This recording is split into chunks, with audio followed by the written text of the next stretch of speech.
My name is Lucy Hughes, and at 10 o'clock on a Tuesday morning in the humid heart of Bryan County, Virginia, I was the only person in the room not pretending to be someone else. The probate courtroom smelled of old floor wax, cheap coffee, and the specific, metallic tang of desperation that always accompanies a fight over $8 million. It was a small room, claustrophobic, and paneled in wood that had darkened with age. Much like the history of the family sitting behind me, the air conditioning was rattling in the corner, fighting a losing battle against the Virginia heat. But the temperature rising in the room had nothing to do with the weather outside. It was generated entirely by my sister, Madeline Rusk, who was currently performing the monologue of her life. Madeline stood at the plaintiff's table. Her posture curved into a perfect, fragile question mark. She was wearing a black dress that was modest enough for a funeral, but cut well enough to remind everyone that she deserved better than this. She was crying. It was a specific kind of crying, one I had seen her practice since we were teenagers. It was the PR weep, tears that rolled down her cheeks without making her face puffy or her nose run, perfectly calibrated to evoke sympathy without sacrificing beauty. She gripped the edge of the mahogany table, her knuckles white, selling the image of a grieving granddaughter pushed to the brink by a cruel, manipulative sibling.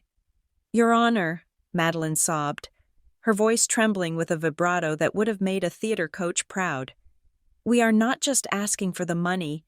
We are asking for justice for my grandfather. We are asking for immediate, emergency control over the estate because we know, that the assets are in danger. $8 million is a lifetime of hard work, and my sister, she has turned it into a weapon against the very people he loved." She paused for effect, wiping a single tear from her cheek with a lace handkerchief that I knew for a fact she had bought yesterday specifically for this performance. Her lawyer, a man named Mr.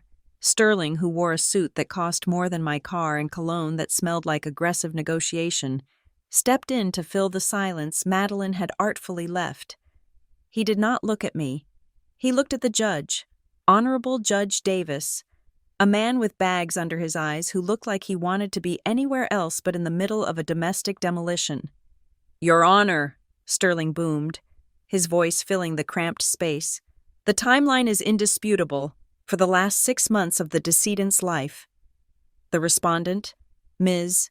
Lucy Hughes, systematically isolated him. She acted as a gatekeeper. She cut the phone lines. She turned away visitors. She held an 80-year-old man as a virtual hostage in his own home to secure undue influence over his finances. "We are petitioning the court to freeze all accounts immediately and grant emergency trusteeship to Miss Rusk to prevent further dissipation of the assets." He finally turned to point at me. It was a theatrical finger point, designed for a jury, even though there was no jury here, just a judge and a gallery of onlookers who thrived on small-town gossip. That woman sits there in silence because she knows she has no defense. She is a manipulator who preyed on the infirmity of a dying man. I felt the eyes of the room land on me. They felt like physical weights. Behind Madeline, sitting in the front row of the gallery like a private jury, were my parents, Grant and Elaine Hughes. They were nodding. Their heads bobbed in a synchronized rhythm of agreement. My mother, Elaine, had a tissue pressed to her nose, her eyes wide and tragic, playing the part of the heartbroken mother who couldn't understand where she went wrong with her eldest daughter. My father, Grant, sat with his arms crossed over his chest, his jaw set tight. He looked at me with the same expression he used to wear when I came home with a B+ on a report card, a look of profound, disappointed expectation. He wanted me to fix this. He wanted me to stand up, apologize, sign the papers, and make the unpleasantness go away so they could get back to the country club with their dignity and their bank accounts restored. The air in the room was thick, heavy with their collective greed. They could taste the money. $8 million. To them, it wasn't just currency. It was salvation. It was the plug for the holes in Grant's failing business schemes. It was the funding for Madeline's lavish lifestyle that her husband's salary couldn't cover. It was the maintenance fee for the illusion of the perfect Hughes family, and I was the only thing standing in their way. Judge Davis sighed, shifting a stack of paperwork on his high bench. He looked over his reading glasses at me. I was sitting alone at the defendant's table. I had no lawyer. The empty chair beside me seemed to offend everyone in the room. To them, it looked like arrogance. To me, it looked like strategy. "Ms. Hughes," the judge said, his voice gravelly, "you have heard the allegations. Counsel for the plaintiff is requesting an emergency injunction to freeze the estate assets and remove you from any administrative capacity. This is a serious accusation of undue influence. Do you have representation present? Do you wish to speak to these motions?" The room went dead silent. The court reporter's fingers hovered over her steno machine. Madeline stopped sniffing. "Mr." Sterling buttoned his jacket, preparing to pounce on whatever stammering defense he expected me to offer. I did not stand up. I sat perfectly still, my hands folded on the bare table in front of me. I was wearing a simple gray blazer, one I used for client meetings when I needed to deliver bad news. I slowly rotated my left wrist and looked at my watch. It was a basic analog watch, ticking away the seconds with a rhythmic precision that comforted me. 10:04 a.m. in the morning. He was 4 minutes late, but traffic on the interstate coming from the city was always unpredictable. I looked up at the judge, keeping my face completely blank. I did not look at Madeline. I did not look at my parents. I stripped every ounce of emotion from my voice, leaving only a flat, corporate calm. "I have no objection to the proceedings, Your Honor," I said, "but I am not the one you need to speak to." The judge frowned, deepening the lines on his forehead. "Excuse me? You are the named respondent. If you do not defend yourself against this motion, I will be forced to rule in favor of the plaintiff by default." "I understand," I said, my voice steady. "However, it is not time yet." "Time for what?" the judge asked, his patience thinning. I glanced at my watch again, making a show of it. "I am waiting for the gatekeeper." A ripple of laughter went through the room. It was a sharp, jagged sound. It was the laughter of people who thought they were watching a mental breakdown. To them, I sounded delusional. I saw Mr. Sterling smirk, a predatory curl of his lip. He leaned down and whispered something to Madeline, and she covered her mouth to hide a smile that didn't match her tears. "Your Honor," Sterling said, chuckling, "this is exactly the kind of erratic behavior we are talking about.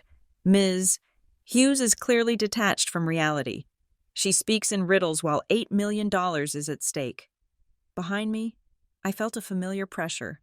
I could feel my father's gaze boring into the back of my skull. I risked a quick glance over my shoulder. Grant was leaning forward. His face flushed a dark, angry red. He made a sharp gesture with his hand, a cutting motion, then a lifting motion.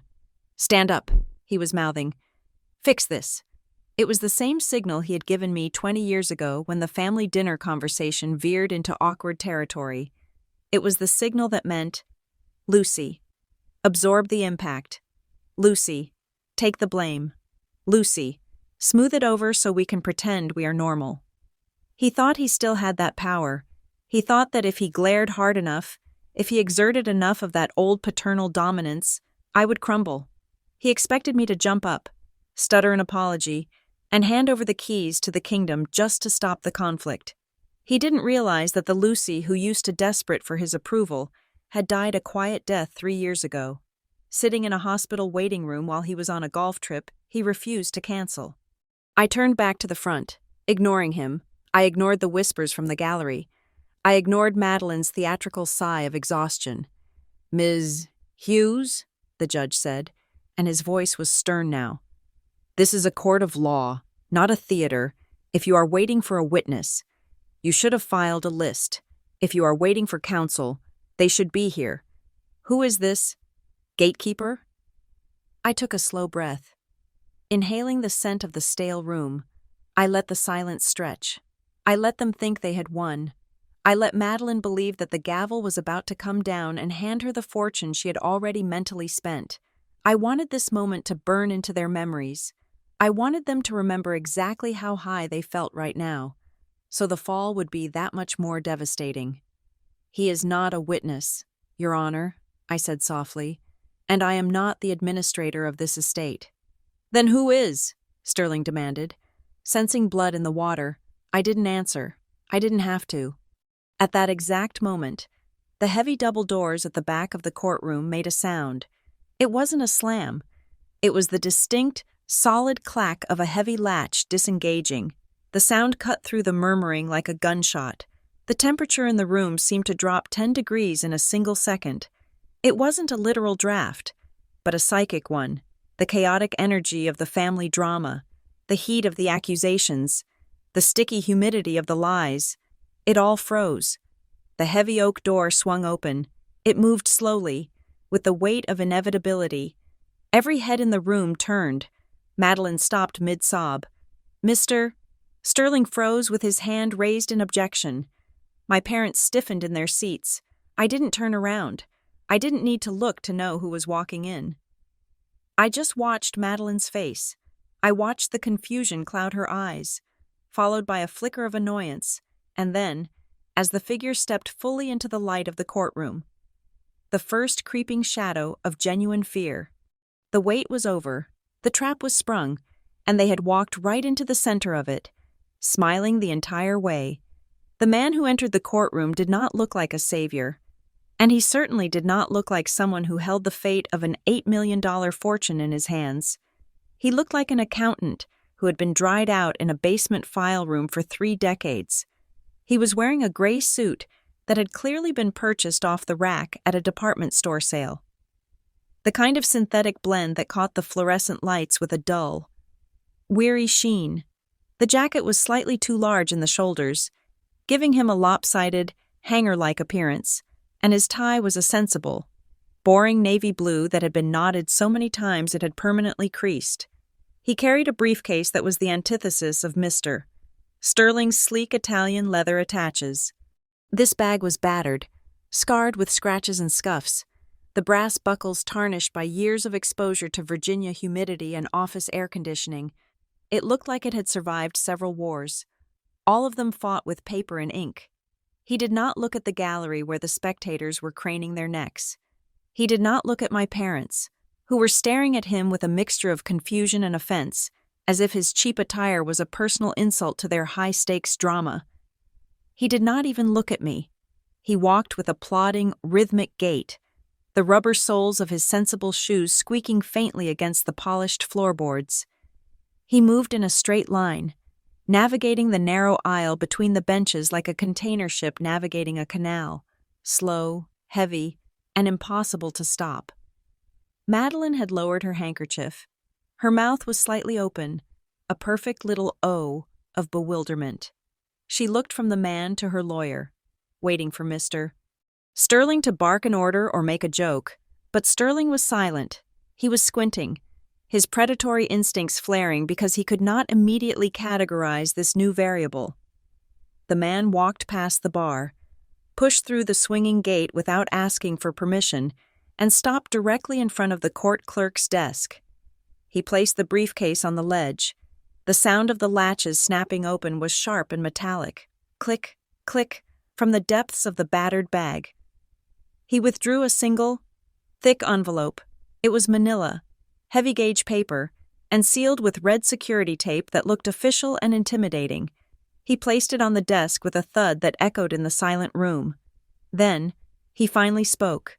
His voice was dry, devoid of inflection, the voice of a man who read fine print for pleasure.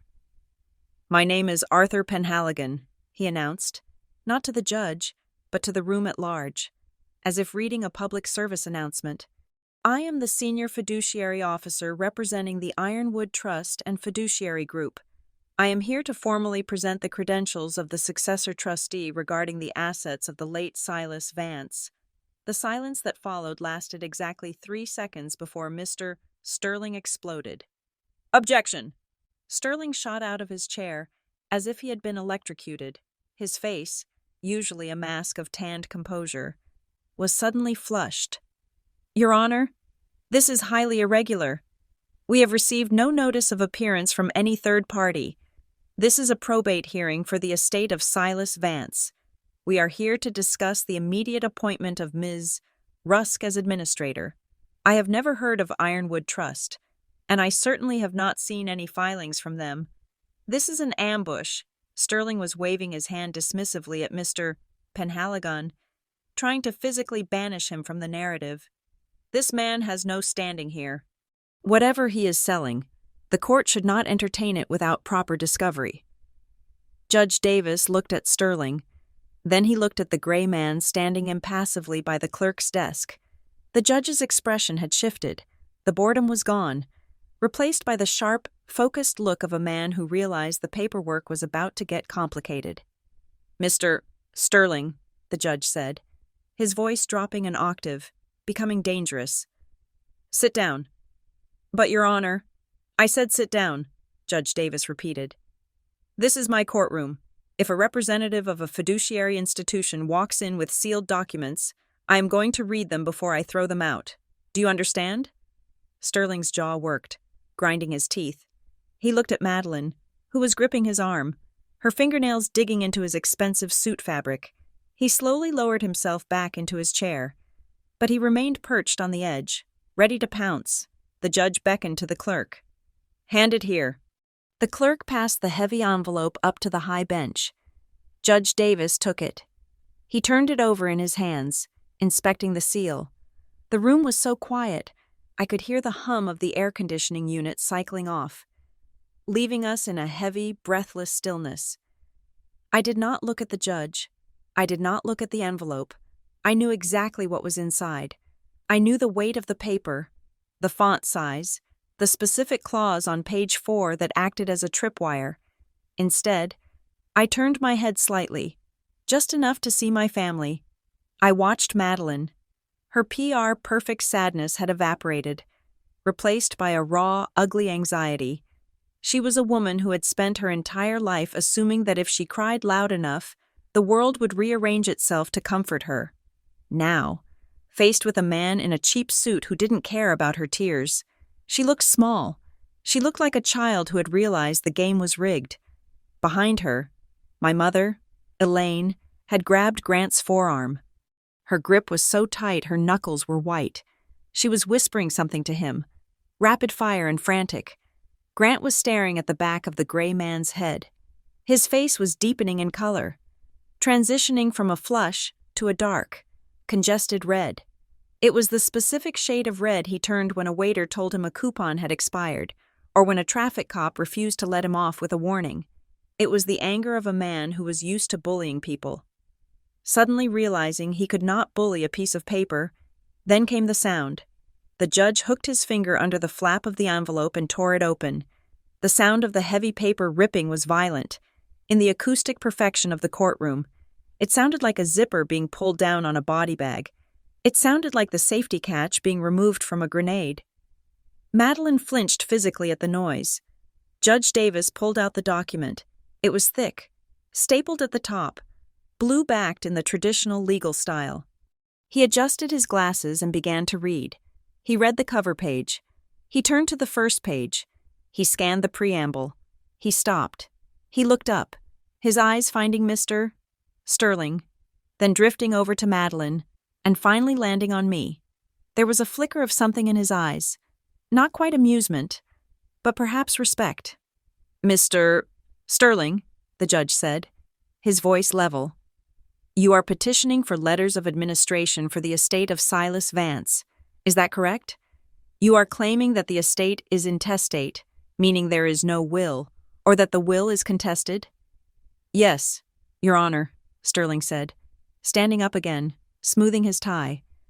"We believe the decedent died intestate, or at the very least, any previous will is invalid due to his mental state. Therefore, the laws of succession apply, and Ms. Rusk, as a direct heir—" "That will not be necessary," the judge interrupted. He held up the blue-backed document. "This is not a will." "Then what is it?" Sterling demanded, losing his cool. "This," the judge announced, reading the bold text at the top of the page, "is a deed of trust. Specifically, The Silas Vance Irrevocable Trust Agreement, dated 3 years ago. The words hung in the air like smoke. Irrevocable trust. For a layperson, it sounds like legal jargon, but for anyone who has ever tried to grab money from a dead relative, those 2 words are a death sentence. A will goes through probate. It is public. It is contestable. It is messy. A judge can overturn a will. Family members can fight over a will. But a trust? An irrevocable trust? That is a fortress. The assets inside do not belong to the dead man anymore. They belong to the trust. They are not part of the estate. They are gone.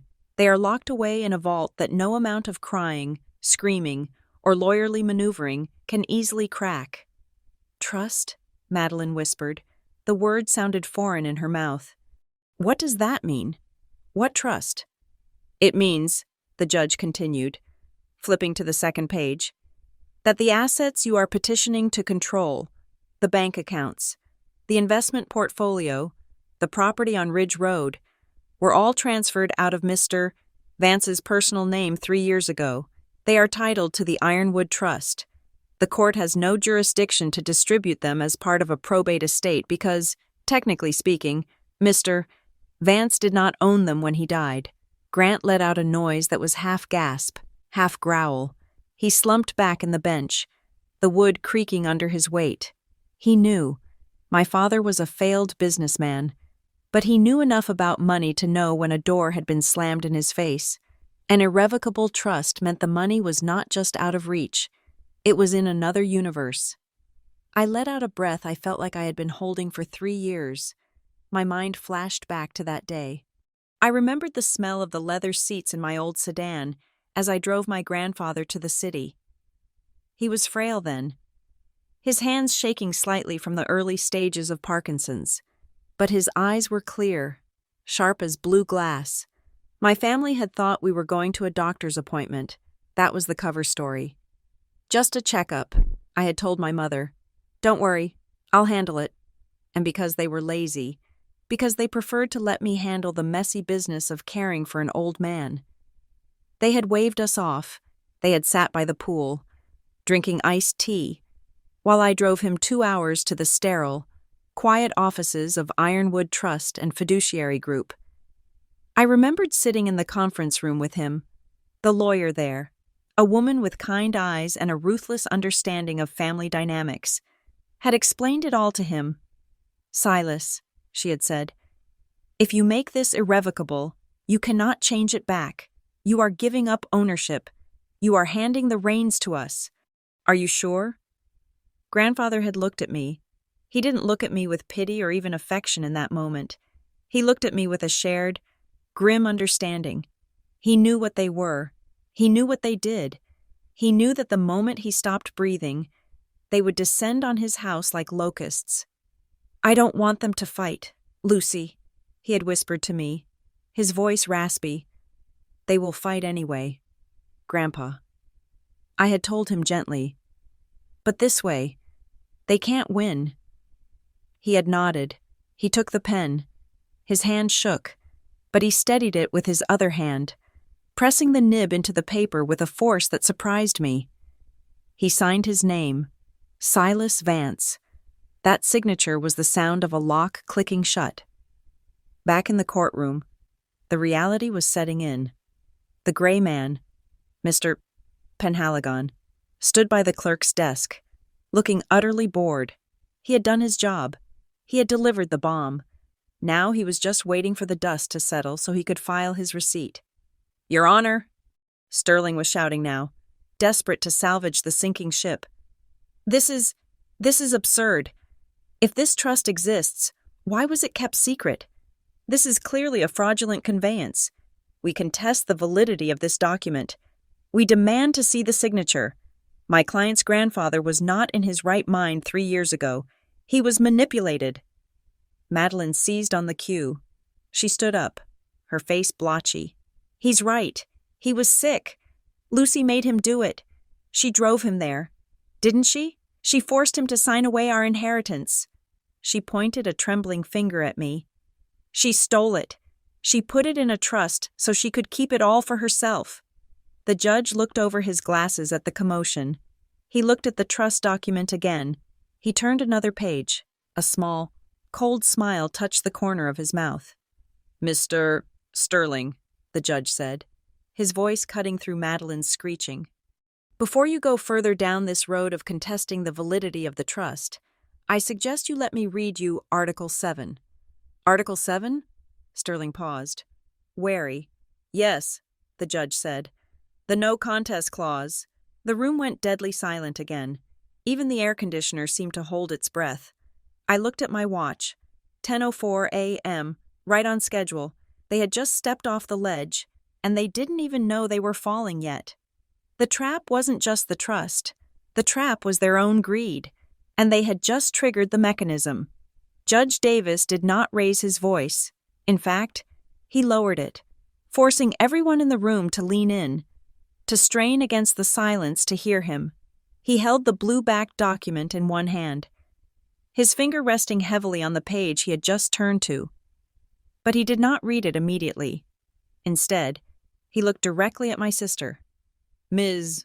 Rusk," the judge said, and his tone was deceptively conversational. "I want to be very clear about the position you are taking before I proceed. You are stating, for the record, that you had no prior knowledge of this trust?"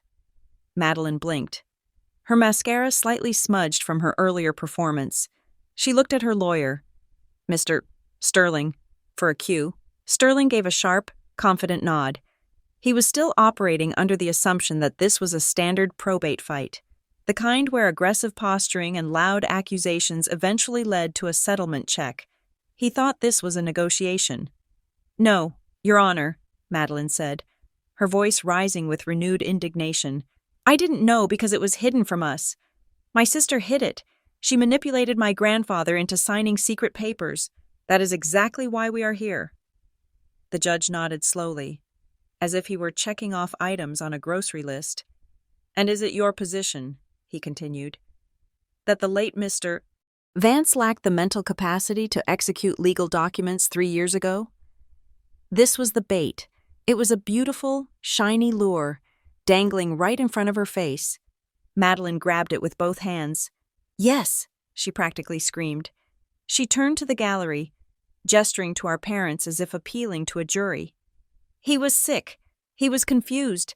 He couldn't remember what he had for breakfast, let alone understand complex financial contracts. He was 80 years old. Lucy took advantage of him. She dragged a senile old man to some office and forced him to sign away our rights. The whole thing is a fraud." Sterling jumped in, sensing his client's momentum. "Your Honor, the timeline speaks for itself. We have medical records indicating the onset of cognitive decline. Any document signed during that period is suspect. We move to have this trust, this so-called trust, declared void ab initio due to lack of testamentary capacity and undue influence." There it was, the magic words. Void. Due to lack of capacity, they had just officially, on the record, challenged the validity of the trust. Judge Davis looked at them for a long, uncomfortable moment. He looked like a man watching a car speed up as it approached a cliff. Then, he looked down at the document in his hand. "Counsel," the judge said, his voice dropping to a flat, iron timbre. "I am going to read Article 7, Section 3 of the Silas Vance Irrevocable Trust Agreement. I suggest you listen very carefully." He adjusted his glasses. The rustling of the paper was the only sound in the room. Even the air conditioning seemed to have died. "Article 7, the No Contest Clause," the judge read. "In the event that any beneficiary under this trust, or any person claiming to be a beneficiary, shall contest the validity of this trust, or any of its provisions, or shall institute any proceedings to set aside this trust, or to challenge the grantor's mental capacity or competency to create this trust." He paused. He looked up over the rim of his glasses, locking eyes with Mr. Sterling. Sterling's face, which had been flushed with aggressive confidence a moment ago, suddenly went very, very pale. The tan seemed to drain out of him, leaving him the color of old dough. The judge continued reading. enunciating every syllable. Then such person shall be deemed to have predeceased the grantor for all purposes of this trust. All provisions in favor of such person shall be void and revoked, and their share shall be distributed as if they had died prior to the execution of this instrument, leaving no living descendants. The words hung in the air, deemed to have predeceased, void and revoked. It was a legal guillotine. The atmosphere in the courtroom shifted instantly. It went from the hot, sticky heat of a family drama to the absolute zero of a financial freeze. This wasn't about arguing over who loved Grandpa more anymore. This was math. Brutal. Subtraction-based math. Madeline, who wasn't a lawyer but was smart enough to understand the word void, looked at Sterling. "What does that mean?" she whispered. Her voice was trembling, but this time it wasn't acting. "What did he just say?" Sterling didn't answer her. He was staring at the judge, his mouth opening and closing like a fish on a dock. He knew exactly what it meant. It meant that by standing up and screaming that our grandfather was crazy, by filing a motion to freeze the assets based on incapacity, they had just triggered the self-destruct mechanism on their own inheritance. "It means, Ms. Rusk," the judge said, answering her question since her lawyer seemed to have lost the ability to speak, "that the late Mr. Vance anticipated exactly this situation. He included a provision that states, quite clearly, that anyone who attacks the validity of the trust or claims he was incompetent loses everything. Not a reduced share, not a penalty, everything, zero." The silence that followed was absolute. It was a vacuum. "But," Madeline stammered. She looked at me, her eyes wide with a dawning horror. "But I'm his granddaughter. I'm an heir." "Not anymore," I thought, though I kept my face perfectly still. "According to that piece of paper, you are a ghost. You died 3 years ago." Sterling finally found his voice. It was a high, thready sound, completely stripped of its earlier bluster. "Your Honor, wait, we haven't formally challenged the trust yet. We were just discussing the probate estate. We haven't seen the document. We didn't know the clause existed. You cannot hold my client to a penalty clause she wasn't aware of." Judge Davis leaned forward. "Mr. Sterling, you filed an emergency motion this morning alleging undue influence and lack of capacity.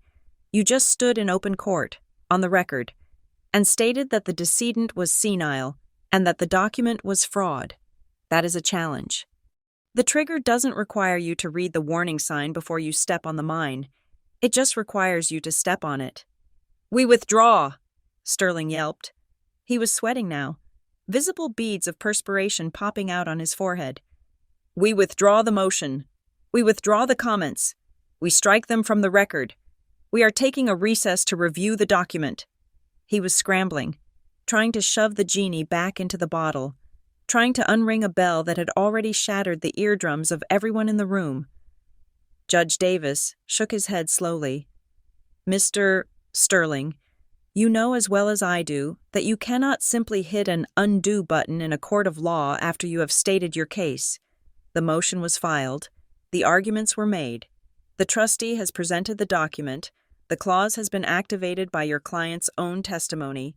But the record stands," the judge said, slamming the door shut. I heard a sound from the gallery behind me. It was a choked, strangulated noise. I turned slightly.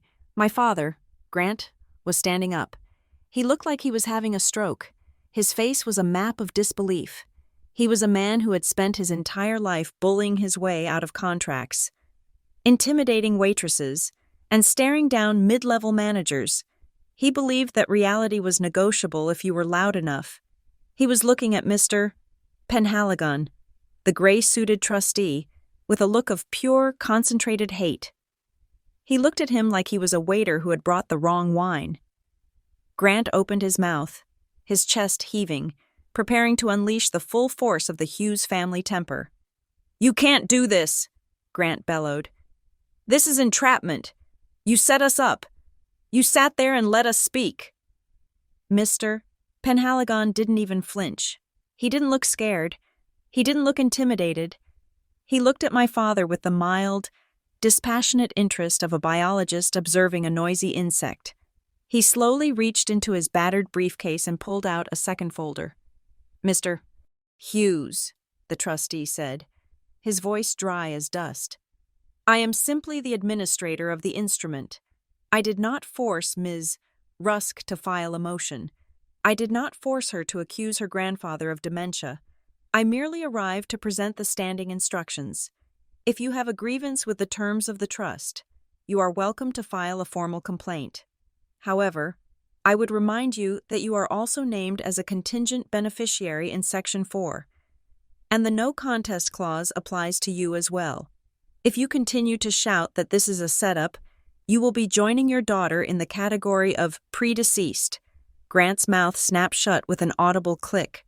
The threat was physical. It was a punch to the gut.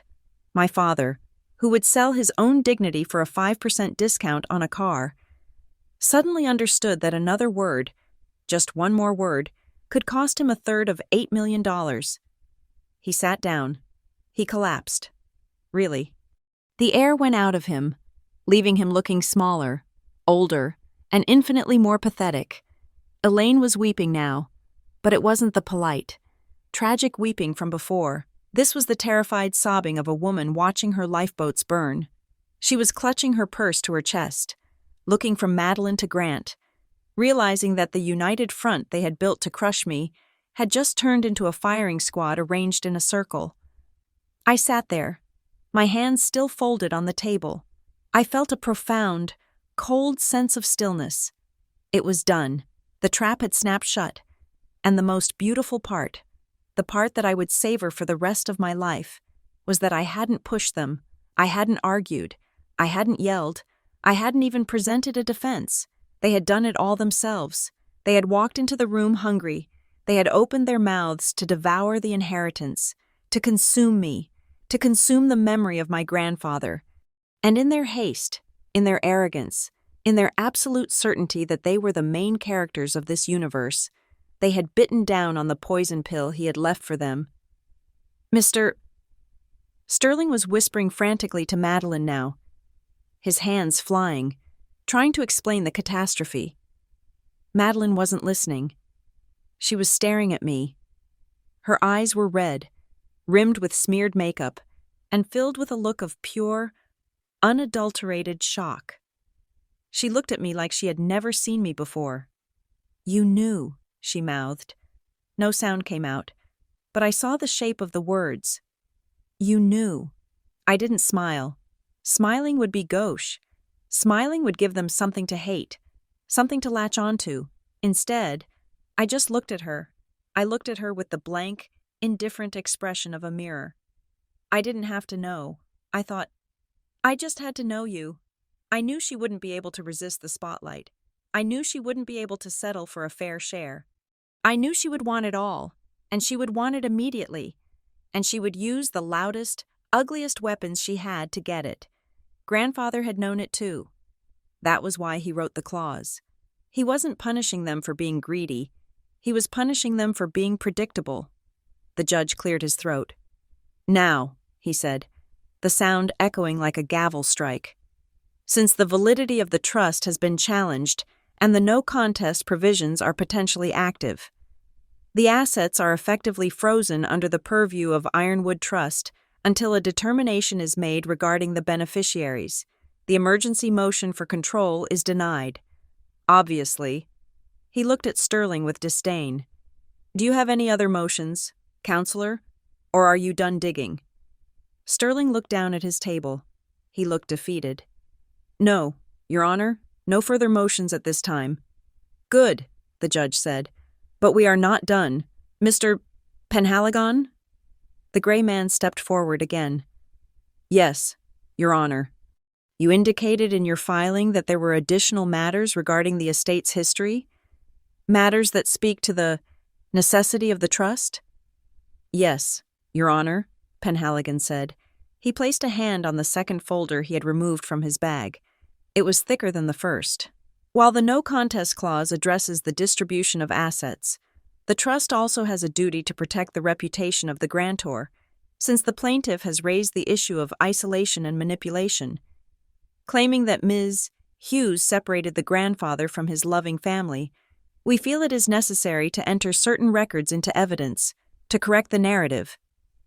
Madeline's head snapped up. Grant stiffened. They thought the worst thing that could happen was losing the money.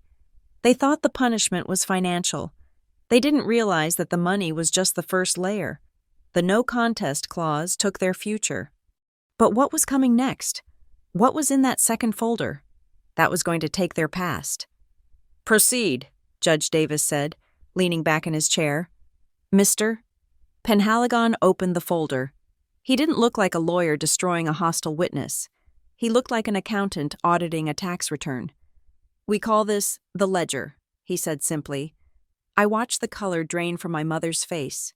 She knew that word. She remembered the little black book my grandfather used to keep by his telephone. She had laughed about it years ago, calling it his grudge book. She hadn't realized that he wasn't keeping grudges. He was keeping receipts. The financial freeze was over. The social autopsy was about to begin. The courtroom air was still vibrating with the revelation of the ledger. But my mind was miles away. It had drifted back 2 decades, pulled by the gravity of the word Madeline had hurled at me earlier. Leech. It was not a new word in the Hughes family lexicon. It was the title they had bestowed upon me when I was 19 years old. It was the foundational myth of our family, the load-bearing lie that held up the roof of their self-righteousness. I closed my eyes for a fraction of a second, blocking out Mr. Penhaligon and his stack of evidence, and I was back in the kitchen of our old house on Elm Street. It was a humid August night. I was sitting at the laminate table, staring at a bowl of cold oatmeal. I was thin then, shockingly thin, recovering from a severe systemic infection that had kept me in the intensive care unit for 11 days during my freshman year at the local community college. I was weak, grateful to be alive, and naive enough to think that surviving was the hard part. My parents, Grant and Elaine, sat across from me. They did not look like parents whose child had just cheated death. They looked like investors who had just realized a stock had tanked. "The business is gone, Lucy," my father had said. He didn't look me in the eye. He looked at a spot on the wall just above my left shoulder. "We are filing for Chapter 7 bankruptcy tomorrow." I remembered the cold dread washing over me. Grant's construction firm was the family's identity. It was the reason we had the house, the memberships, the status. "Why?" I had asked, my voice raspy from weeks of intubation. "Because of the bills," my mother said. She said it quickly, sharply, like she was ripping off a bandage. "The hospital bills, the specialists, the rehab, insurance only covered 80% of the cap. The rest, well, the business accounts had to cover the rest. And it broke us." They let that silence hang there. They let me absorb it. They let me believe that my lungs failing, my body betraying me, was the direct and sole cause of the family's ruin. I was 19. I didn't know how liquidity worked. I didn't know about overhead or profit margins or debt-to-equity ratios. I just knew that my father was looking at me with a mixture of resentment and martyrdom, and my mother was crying into a napkin. "We lost it all to save you," Grant had said. That sentence became my prison.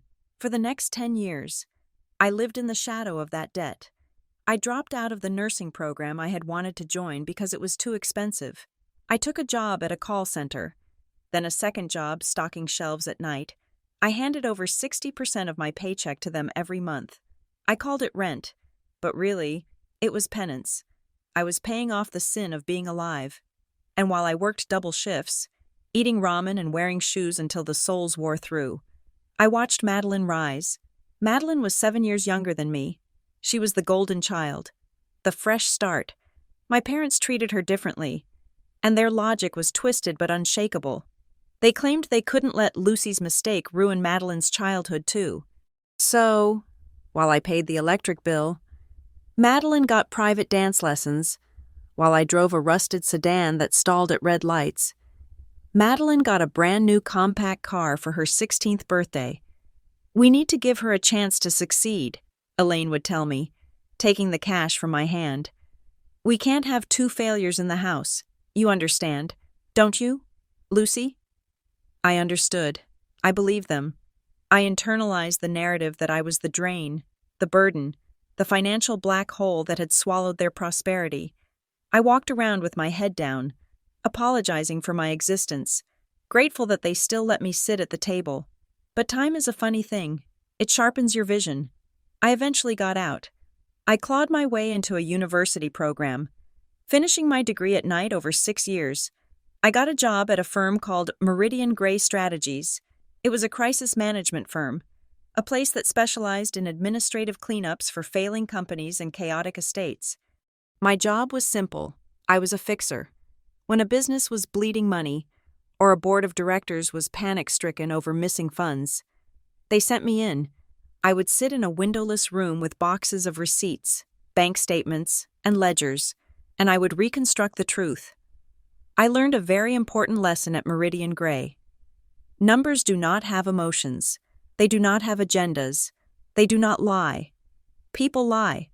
People create narratives to cover their incompetence or their greed. But the math? The math always tells the story. One rainy Tuesday, 5 years ago, I was sitting in my office at Meridian Gray, staring at a spreadsheet for a client who claimed his restaurant was failing because of market conditions. The numbers told me he was siphoning cash to pay for a mistress's apartment. It was so obvious, so clumsy, that I laughed. And then, the thought struck me. It was a cold, sharp thought that pierced through 15 years of guilt. I logged into the public records database. I paid the $40 fee. I pulled the bankruptcy filings for Hughes Construction from the year I was 19. My hands were shaking as I downloaded the PDF. I hadn't looked at it since the day it happened. I had been too afraid to see the proof of my own destruction. I opened the file. I pulled out a notepad. I started doing the math. My medical bills, the catastrophic amount that had supposedly toppled the empire, totaled $42,000 out of pocket. It was a lot of money. Yes, but then I looked at the business's liabilities. Grant had taken out 3 separate loans against the company assets in the 18 months before I got sick. He had purchased 2 heavy-duty excavators that were never used on any job site and were sold at a loss to a friend of his. He had run up $70,000 in travel and entertainment expenses in a year where the company had bid on 0 out-of-state contracts. The business was $300,000 in the red before I ever stepped foot in a hospital. I sat there in my office, the blue light of the monitor illuminating my face, and I felt the anger rising. It wasn't a hot, fiery anger. It was a cold, glacial rage. My illness hadn't killed the company. The company was already dead. My father had just used my hospital stay as the tombstone. He had used my tragedy as a convenient cover story to tell the neighbors, the church, and his golfing buddies. It sounded so much better to say, "We sacrificed everything to save our daughter," than to say, "I am an incompetent businessman who gambled away my capital. He had made me carry his shame. He had let me work myself to the bone to pay back a debt that wasn't mine." And Madeline? She wasn't the fresh start. She was just the beneficiary of the lie. She grew up believing that I was the villain and she was the victim of my expensive existence. She felt entitled to the money because she had been told, over and over, that I had stolen her inheritance before she was even old enough to spend it. That was the day I stopped going to Sunday dinners. That was the day I stopped apologizing. And that was the day I drove to my grandfather's house. Grandfather Silas was the only one who never bought the story. He was a hard man, quiet, but he saw things. When I showed him the bankruptcy papers that day, he didn't look surprised. He just nodded, his hands resting on his cane. "I suspected," he had said, his voice gravelly. Grant always did like to look big. He never could handle the math of being small. We sat on his porch for hours that afternoon. I told him everything. I told him about the years of guilt, the second jobs, the way Madeline looked at me with contempt because she thought I had ruined her life. Grandfather listened. He didn't offer empty comfort. He offered strategy. "They are waiting for me to die. Lucy," he said. He looked out over the sprawling lawn of his estate, the property that was worth millions, the land he had bought when it was just dirt and scrub. Grant thinks my money is his second chance. Madeline thinks it's her back pay for the childhood you supposedly stole. I know, I said. They don't see me, he continued. They see an ATM with a pulse, and when the pulse stops, they think the machine spits out the jackpot. He turned to me then, his blue eyes sharp. I worked for 50 years. I built this. I didn't build it to pay for Grant's bad bets or Madeline's vacations. I want it to mean something, and I want to protect you, because once I'm gone, they will come for you. They will blame you for everything again. They will try to strip you bare. That was the genesis of the trust. It wasn't about favoritism. It wasn't about loving one grandchild more than the other. It was a defensive fortification. Grandfather knew that if he left the money in a will, Grant would contest it. He knew Madeline would cry in front of a judge. He knew they would drag my name through the mud to get a settlement. So he chose the nuclear option. He chose Ironwood. He didn't just want to leave me money. He wanted to leave me a shield. He wanted to make sure that the people who had spent their lives calling me a leech would never, ever be able to attach themselves to his legacy. I came back to the present, the sound of Mr. Penhaligon's voice cutting through my memory. The ledger, the trustee was saying, holding up the black notebook. Documents a pattern of financial requests and emotional coercion dating back 5 years. I looked at Grant. He was staring at the table, refusing to look at the book. He knew what was in there. He knew that the myth of Lucy the Leech was about to be dismantled. Entry by entry, dollar by dollar. He had spent 20 years hiding behind a lie about his 19-year-old daughter, but today, in this courtroom, he was going to learn what I had learned at Meridian Gray. You can lie to your neighbors. You can lie to your family. You can even lie to yourself. But you cannot lie to the ledger. And right now, the audit was open. The silence in the courtroom following the revelation of the no contest clause was heavy. But it was not empty. It was filled with the frantic, invisible energy of people recalculating their survival odds. Madeline had just realized that her financial claim was dead in the water. The trust was locked. The key was thrown away, and she was standing on the wrong side of the door. But desperation is a powerful fuel, and my sister is nothing if not adaptable. If she could not win as the rightful heir, she would win as the victim. If she could not get the money, she would destroy the person keeping it from her. She wiped her face, but this time, the gesture was sharp, angry. She turned away from her lawyer, who was still looking at his notes with the shell-shocked expression of a man realizing he might not get paid, and looked directly at Judge Davis. "It is not about the money," Madeline said. Her voice was lower now, trembling with a righteous indignation that sounded terrifyingly sincere. "You think this is about the inheritance? Keep it. I don't care. This is about what she did to him while he was alive." She pointed a finger at me. It was a steady accusation. "She didn't just take his assets, Your Honor. She took him. She stole my grandfather from us. For the last 2 years. We tried to see him. We tried to call. We tried to come over for holidays, and she blocked us. She acted like a prison warden. She isolated him, poisoned his mind against us, and made him believe we didn't care." The gallery murmured. This was a narrative they could understand. The wicked sister, the gatekeeper. It was a story as old as time, and it played perfectly into the small-town gossip mill. "She kept him in that house like a prisoner," Madeline cried out, her voice cracking perfectly on the last word, before the judge could respond. My father stood up. Grant did not ask for permission this time. He did not look at his lawyer. He looked like a grieving son who could no longer contain his heartbreak. It was the best performance of his life. "She's telling the truth, Your Honor," Grant said, his voice deep and resonating with suppressed emotion. "I didn't want to bring this up. It is painful, but the court needs to know the character of the woman sitting at that table." He took a step into the aisle, creating a physical space for his story. "Last Christmas," Grant began, painting the scene with his hands. "We drove over there. It was raining, freezing rain. We had gifts in the car. We had a hot meal Elaine had cooked. We just wanted to wish him a Merry Christmas. We knocked on the door. We knew they were home. We could see the lights on in the living room. We could see the shadow of his wheelchair. He paused, looking down at the floor as if the memory was too much to bear. We knocked for 20 minutes, he continued softly, and then I saw the curtain move. I saw Lucy looking out.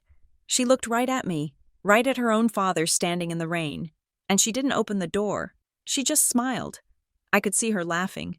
She left us out there in the cold and went back to eat dinner with my father, telling him, I am sure of it, that we hadn't bothered to show up. A gasp rippled through the room. It was a devastating story. It had everything: the rejected parents, the holiday setting, the freezing rain, and the cruel, laughing daughter. I could feel the temperature of the room turn against me. The judge's expression hardened. Even the court reporter looked up with a frown. It was a lie, of course, a beautiful, detailed, intricate lie. But that is the thing about lies. They are often more satisfying than the truth, because they are designed to be believed. I did not move. I did not shake my head. I did not jump up and scream that they had spent that Christmas in Cabo San Lucas and hadn't even sent a card. I knew that if I argued now, it would be my word against theirs. It would be a domestic squabble. I needed them to commit. I needed them to put it on the record. Is that true? Judge Davis asked, looking at me. His eyes were cold. Did you deny access to the family? Did you isolate Mr. Vance? I remained silent. I let the accusation hang in the air, festering. I let Grant feel the triumph of his story. I let Madeline believe that she had finally drawn blood. She won't answer because she can't, Madeline hissed. She knows it's true. She cut the phone lines. She threw away our letters. She told him we were too busy to come. She made him die thinking we had abandoned him. Judge Davis turned to Mr. Sterling. Do you have evidence of this isolation? Witness statements? Police reports from when you were denied entry? Sterling stood up, looking slightly more confident now that the conversation had moved away from the trust document. Your Honor, these are domestic matters. They rarely generate police reports, but we have the sworn testimony of the family. The pattern is clear. The respondent used isolation to secure the undue influence that led to the creation of that trust. The judge looked skeptical but troubled. The story had landed. The emotional weight of it was tilting the scales. Mr. Penhaligon, the judge said, turning to the trustee, does the trust have a position on these allegations of isolation? This speaks to the validity of the environment in which the trust was administered. Mr. Penhaligon did not look up immediately. He was busy adjusting the clasp on his briefcase. He moved with the maddening slowness of a bureaucrat who gets paid by the hour. He snapped the lock. He lifted the lid. The trust does not deal in positions, Your Honor, Penhaligon said, his voice flat. The trust deals in records. He reached into the bag and pulled out a book. It was not a legal binder. It was a personal journal, bound in cracked, brown leather. The cover was worn smooth from handling. It looked like an artifact from another era. He placed it on the clerk's desk with a soft thud. Then, he reached back into the bag and pulled out a stack of papers. This stack was thick, perhaps 3 inches high, held together by a heavy rubber band. During his initial meetings with Ironwood, Penhaligon said, Mr. Vance expressed concern that his family would one day claim exactly what they have claimed today. He anticipated that they would accuse him of forgetting them, or accuse his granddaughter of keeping them away. He was a man who believed in data. He pointed to the leather book. We call this Exhibit C, Penhaligon said, although Mr. Vance referred to it as the ledger. Grant snorted derisively. A diary? You are going to refute our testimony with the ramblings of a senile old man? It is not a diary in the traditional sense, Penhaligon corrected him mildly. It is a log, a communication log. The trustee picked up the stack of papers. And this, he said, is the accompanying verification. These are the complete, itemized call detail records and data usage logs from Prairie Line Wireless. covering the last 5 years of Mr. Vance's life. We obtained them directly from the carrier via subpoena to ensure there were no gaps. Madeline stopped sniffing. She stared at the stack of papers. She looked at the logo on the cover sheet. Prairie Line Wireless. It was a local carrier, the one grandfather had used for 20 years because he liked their customer service. "What is in there?" Judge Davis asked, leaning forward. "The truth," Penhaligon said. He opened the leather book to a marked page. Mr. Hughes just testified, under oath, that on Christmas Eve of last year, he and his family stood on Mr. Vance's porch in the rain, knocking for 20 minutes, while Ms. Hughes laughed at them from the window. "That is right," Grant said, crossing his arms. "I saw her." According to the ledger, Penhaligon read, tracing the line with his finger. On December 24th, Mr. Vance sat in his living room from 4 p.m. until midnight. He notes here, waiting for Grant. He said he might try to stop by, cook the ham he likes. Lucy set the table for 5. No show, no call. "He's lying," Grant shouted. He forgot. He was confused. "Perhaps," Penhaligon said, but the house security system was not confused. He pulled a single sheet from the back of the ledger. Ironwood installed a perimeter security system 3 years ago to monitor the property. We have the logs for December 24th. No motion was detected on the front porch between the hours of 6 p.m. On the 24th and 8 a.m. On the 25th, no doorbell activation, no car in the driveway. Grant's face turned a shade of purple that looked dangerous. He opened his mouth, but no sound came out. The image of him standing in the rain, the pathetic father rejected by his cruel daughter, was evaporating under the harsh light of a motion sensor log. Furthermore, Penhaligon continued, relentless. Ms. Rusk claimed that she tried to call for 2 years, but the lines were cut. He picked up the thick stack of Prairie Line wireless records. He hefted it in his hand like a brick. "We have cross-referenced the call logs with Mr. Vance's notes. Let us look at Madeline Rusk's birthday. March 12th, Mr. Vance notes in the ledger. Called Maddie. Sent check. Hope she likes it." Penhaligon flipped through the phone records. "Here is the outgoing call from Mr.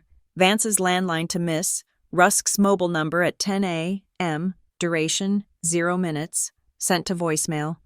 Here is a second call at 2 p.m., duration 0 minutes, voicemail. Here is a third call at 7 p.m., voicemail." He looked at Madeline. She was gripping the table so hard her fingernails were colorless. "And here," Penhaligon said, "is the record of incoming calls from Ms. Rusk to Mr. Vance for the entire month of March. Number of calls, 0.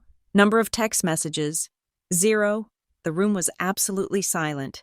This was not a he said she said anymore. This was a he said she didn't. "Let's look at Father's Day," Penhaligon went on, his voice taking on a rhythmic, merciless cadence. Ledger entry. Grant promised to come by after golf. Lucy made pie, waited until 9. He must have been tired. He held up the phone bill.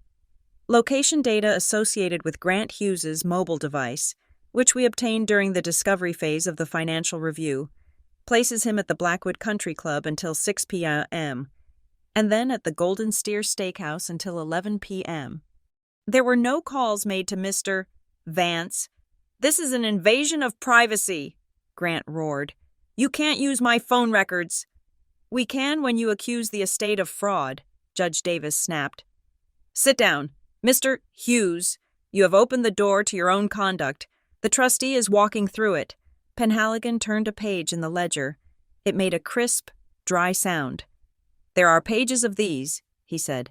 "Hundreds of entries. Called Elaine. No answer. Called the house. Busy. Wonder if they got the anniversary card." And next to every entry, the corresponding silence on the phone bill.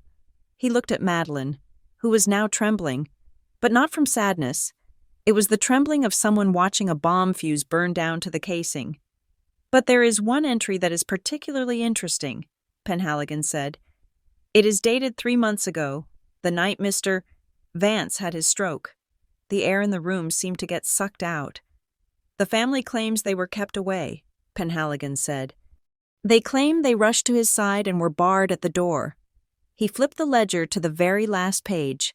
The handwriting was shaky here, jagged and weak. The entry reads, "They came, late, loud, sounded drunk, banging on the door, scared, told Lucy not to open it. Don't let them in when they are like that. Please." Penhaligon looked up. "And the phone records," he said, pulling the final sheet. At 10:45 p.m., an outgoing call was initiated from inside the house to 911. It was connected for 3 seconds and then terminated. The call was placed by Lucy Hughes, but she didn't finish it. Why? He looked at me. I spoke for the first time in 20 minutes. My voice was quiet, but in the silence of that room, it sounded like a shout. "Because they left," I said. They banged on the door for 5 minutes. Madeline was screaming that she needed a loan. Grant was kicking the bottom of the door panel. Grandpa was crying. He was hiding under his blanket in the living room chair. He begged me not to call the police. He said he didn't want the neighbors to see his son being arrested. So I hung up, and I sat there holding his hand until he stopped shaking. I looked at my father. "You weren't there to visit. You were there to raid. And you were drunk." Grant looked like he had been slapped.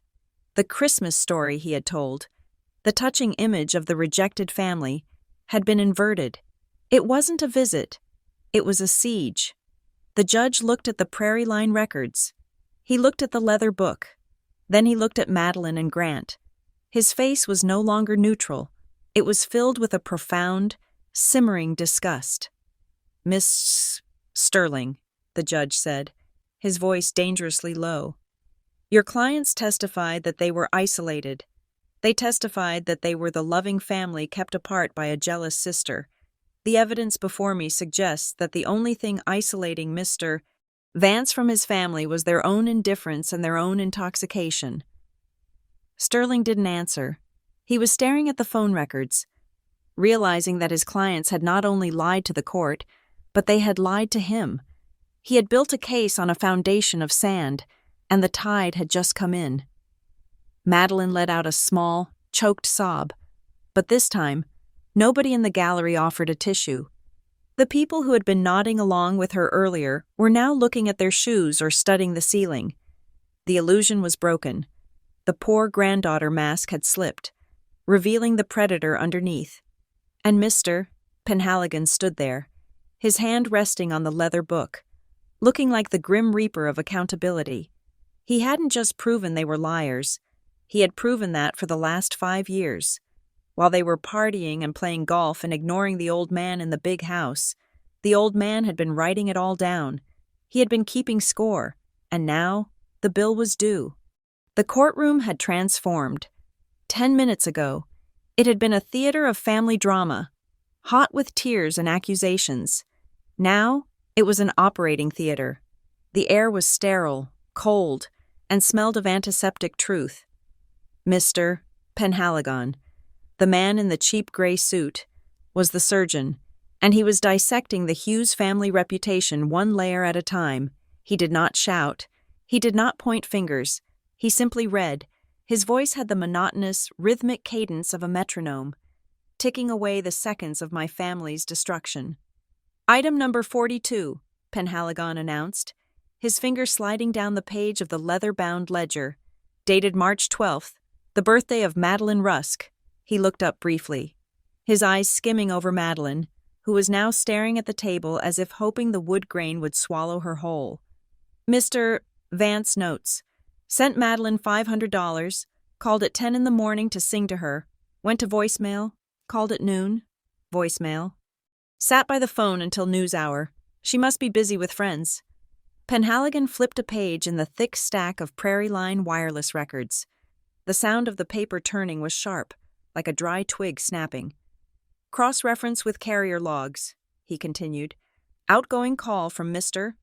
Vance at 10:02 in the morning, duration 18 seconds, outgoing call at 12:15, duration 20 seconds, incoming calls from Madeline Rusk for the subsequent 3 weeks, 0.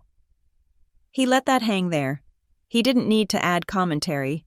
The image of an 80-year-old man sitting by a silent telephone on his granddaughter's birthday, making excuses for her while she ignored him, was more damning than any legal argument. Madeline let out a small, high-pitched noise, like a trapped animal. She opened her mouth to speak, perhaps to invent a broken phone or a lost charger. But Penhaligon was already moving on. He was relentless. He was a machine fueled by receipts. Item number 58, he read. June 19th, Father's Day. My father, Grant, flinched.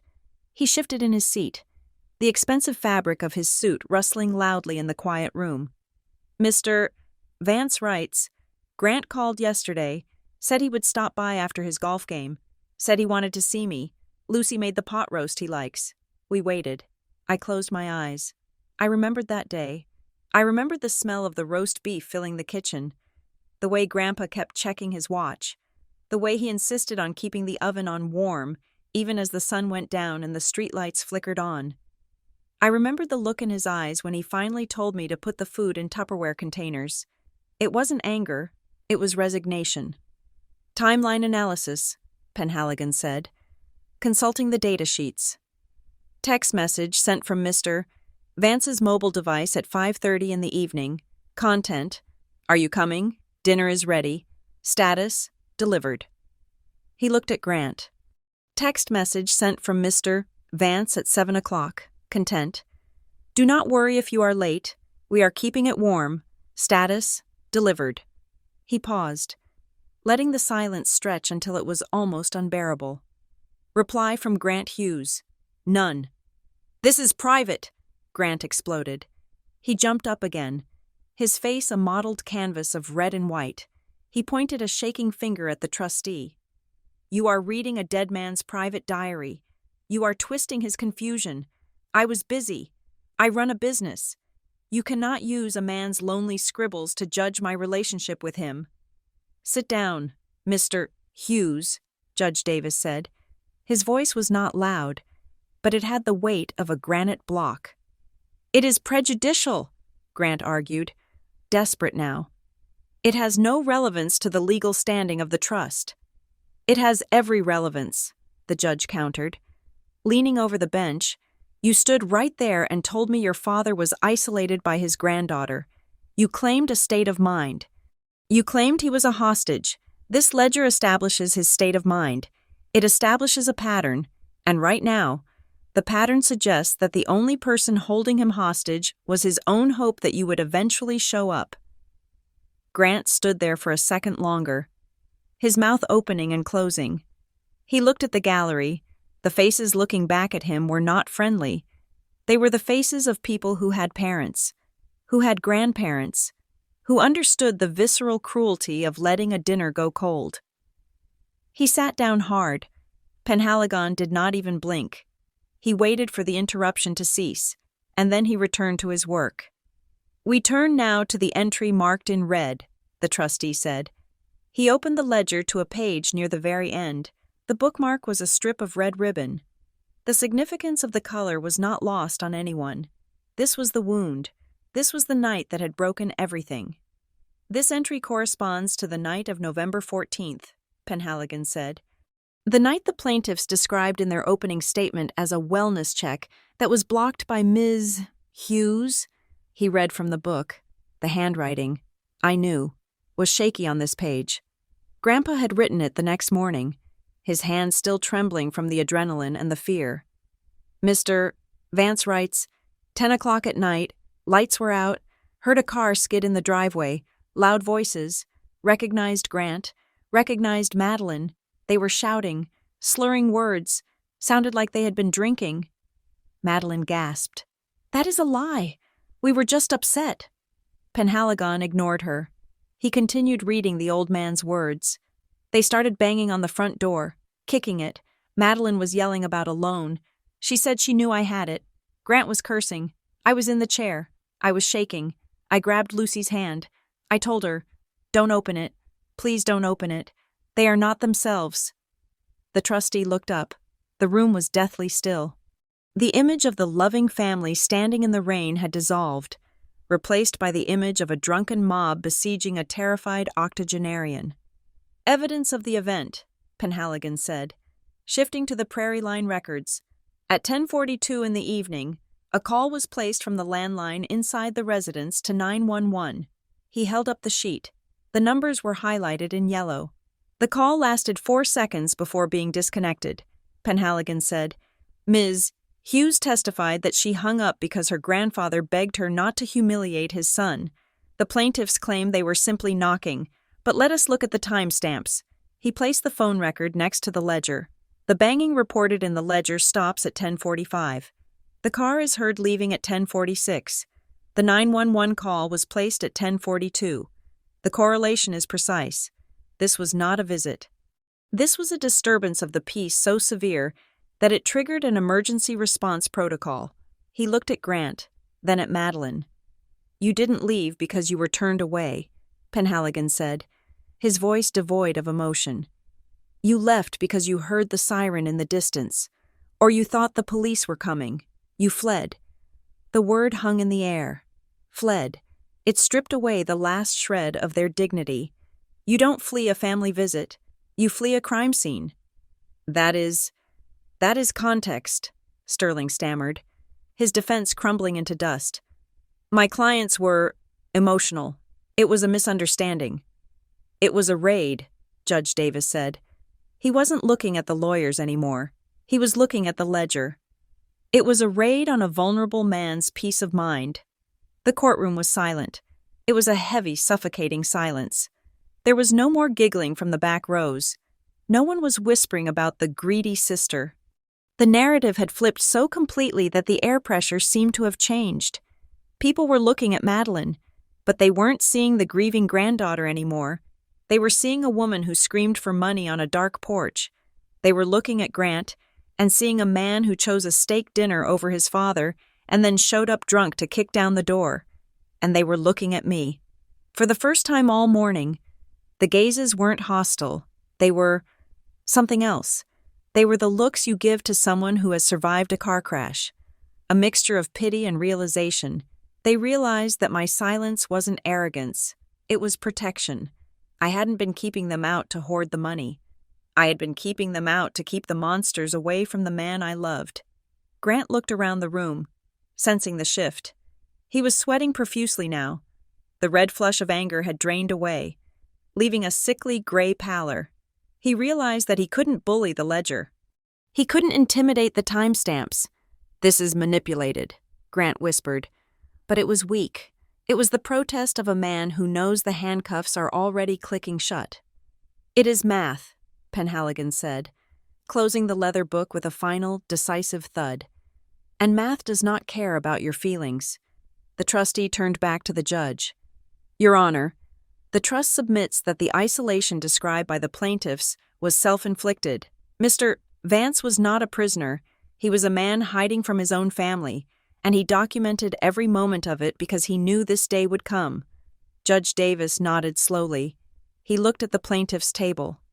Mr. Sterling, the judge said, do you have any evidence to refute the call logs? Do you have any proof that your clients did not ignore the decedent on his birthday? Do you have any proof that they were not intoxicated on the night of November 14th? Sterling looked at his clients. He looked at the terrified, exposed faces of Grant and Madeline. He realized there was no defense. There was no spin that could fix this. No, Your Honor, Sterling said quietly. Then sit down, the judge said. Because I believe the trustee is not finished. He wasn't. I could see the second envelope in Penhaligon's briefcase. The ledger had destroyed their character. The next document was going to destroy their sanity. I checked my watch. 10:35. Just wait, I thought, watching Madeline wipe a real tear of terror from her cheek. He hasn't even gotten to the doctors yet. Mr. Sterling was a man accustomed to fighting on the deck of a sinking ship, but even he knew the water was now up to his neck. The ledger had stripped away the moral high ground, leaving his clients naked in their greed. But he was a lawyer, and lawyers do not stop until the gavel falls. He looked at the devastating phone records, then at the leather book that documented every snub and every unanswered call, And he realized he had only one card left to play. It was the ugliest card in the deck, the one you only throw when you have absolutely nothing else. He decided to attack the dead man's mind. "Your Honor," Sterling said, his voice straining to find a foothold of authority, "with all due respect to the trustee's dramatic reading. This ledger proves nothing about legal capacity. In fact, it proves the opposite. We know that in his final years, Mr. Vance was prescribed heavy doses of hydrocodone for his arthritis. He was 80 years old. He was in pain.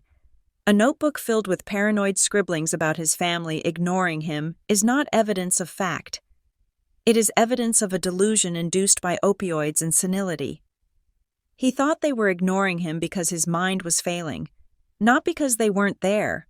Madeline seized on this lifeline with the desperation of a drowning woman. "Yes," she cried out, wiping her face.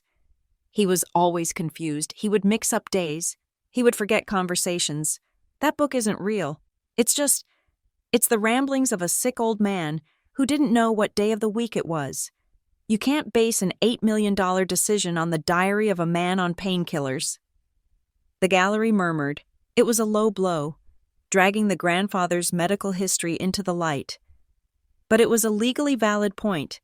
If Silas Vance was hallucinating from medication when he wrote the ledger, and more importantly, when he signed the trust, then everything was void.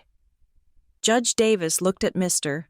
Sterling with eyes that were narrowed and unimpressed, but he was bound by the law.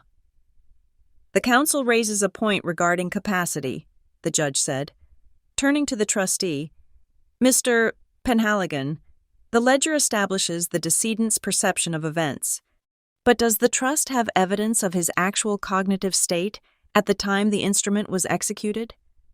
Can you prove that the man who signed that irrevocable trust 3 years ago was of sound mind, and not, as the plaintiff suggests, acting under the influence of medication or dementia?" The courtroom went silent. This was the hurdle where most will contests died. Proving the state of mind of a dead man is notoriously difficult. It usually devolves into a battle of paid experts reading old medical charts, guessing at serotonin levels and blood flow from 3 years ago.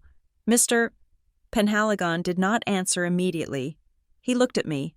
For the first time since the bailiff had called the court to order. I moved. I placed my hands on the table and pushed my chair back. The scrape of the wooden legs against the floor echoed like a thundercrack in the quiet room. I stood up. My legs felt heavy, but my spine was straight. I turned to look at Madeline. She was staring at me, her eyes red and puffy, waiting for me to scream, to deny it, to engage in the mud-slinging match she was so comfortable with. I didn't scream. I spoke with the quiet, terrifying calm of someone who has memorized the ending of the movie. "I expected this," I said. My voice was steady, carrying to the back of the room without a microphone. "I told him you would do this. I told Grandpa that the moment he was gone, you would not just try to take his money, you would try to take his dignity. I told him you would call him crazy." "Objection," Sterling shouted. "Witness is testifying without—" "Overruled," Judge Davis snapped, not taking his eyes off me. "Continue, Ms. Hughes." "I knew you would say he was on drugs," I continued, looking directly at my father. Grant flinched, unable to hold my gaze. "I knew you would say he was senile. I knew you would say I tricked him. So, 3 years ago, before we went to the Ironwood offices, I made a stop. I didn't just drive him to the bank. I drove him to see Dr. Aris Thorne and Dr. Elena Rostova." Sterling's face went slack. He knew those names. Everyone in the Virginia legal community knew those names. They were not family therapists. They were forensic psychiatrists, the kind the state hired for high-profile murder trials to determine competency. They were the gold standard. They were expensive. They were rigorous. And their word was iron. "Mr. Penhaligon," I said, sitting back down. "Show them." The trustee reached into his briefcase. He did not pull out paper this time. He pulled out a sleek black USB drive and a bound document with a metallic seal on the front. "Your Honor," Penhaligon said, plugging the drive into the court's presentation system. We submit into evidence Defense Exhibit D. This is a sworn affidavit of capacity, executed contemporaneously with the signing of the trust. It is signed by Dr. Thorne and Dr. Rostova, certifying that they examined Silas Vance for 2 hours immediately prior to the execution of the trust documents. He handed the bound document to the clerk. The report concludes, Penhaligon read, that Mr. Vance scored 30 out of 30 on the mini mental state examination. It states that he possessed superior executive function, clear insight into his financial holdings, and no evidence of cognitive impairment or undue influence. It specifically notes that while he was taking medication for back pain, he had abstained from his dose for 24 hours prior to the meeting to ensure absolute clarity. Madeline put her hand over her mouth. The painkiller argument had just evaporated. But, Penhaligon continued, Mr. Vance knew that a paper report might be boring. He wanted to speak to you himself. The trustee pressed a button on the console. The large screen mounted on the wall to the left of the judge's bench flickered to life. The room dimmed slightly, and there he was. Silas Vance filled the screen. He was sitting in a leather chair in a sterile office, wearing his Sunday suit, the navy blue one with the pinstripes. He looked younger than I remembered, or perhaps just stronger. His hair was combed back, his shoulders were square, and his blue eyes were piercingly bright. He didn't look like a victim. He didn't look like a senile old man. He looked like the patriarch who had built a construction empire from a single pickup truck. The camera zoomed in slightly. On screen, a younger Mr. Penhaligon, off camera, asked a question. Mr. Vance, can you state your full name and today's date? Silas Edward Vance, Grandpa said. His voice was strong, gravelly, and completely clear. It is October 14th, 3 years ago. And do you understand what you are signing today, Silas? I do, Grandpa said. I am signing an irrevocable trust agreement. I am moving my assets, my cash, my stocks, and the house on Ridge Road, into the care of Ironwood. Why are you doing this, Silas? Is anyone forcing you? Grandpa leaned forward. He looked directly into the camera lens. It felt like he was looking right through the screen, right into the courtroom, staring directly at the daughter and son-in-law who were currently trying to rob him. No one is forcing me, Grandpa said. I am doing this because I am tired. I am tired of being treated like a bank vault that happens to walk and talk. In the courtroom, Grant let out a soft, strangled noise. On the screen, Grandpa continued, I love my son, Grant, and I love my granddaughter, Madeline, but I do not respect them. They are spenders. They look at $1 and see a toy. I look at $1 and see a brick. If I leave this money to them directly, it will be gone in 5 years. Grant will gamble it on another bad business idea, and Madeline will buy things to fill the holes in her life. Madeline was shaking now, tears streaming down her face, but these were not PR tears. These were the tears of someone being stripped naked in public. And there is Lucy, Grandpa said, his voice softening. A small smile touched his lips on the screen. They call her a leech. I heard them. Last Thanksgiving. I heard Grant tell his friends that Lucy was bleeding me dry. It broke my heart, because Lucy is the only one who has never asked me for a dime. She is the only one who visits me when it isn't a holiday. She is the only one who knows how I take my coffee. He paused, his face hardening again. So, I am making a choice. I am not forgetting them. I am remembering them too well. I am locking this money away to protect it from their greed. And I am appointing Ironwood to ensure that Lucy is never, ever bullied by them again. If they want to challenge this, if they want to call me crazy. He leaned even closer to the camera. The image was so sharp I could see the pores on his skin.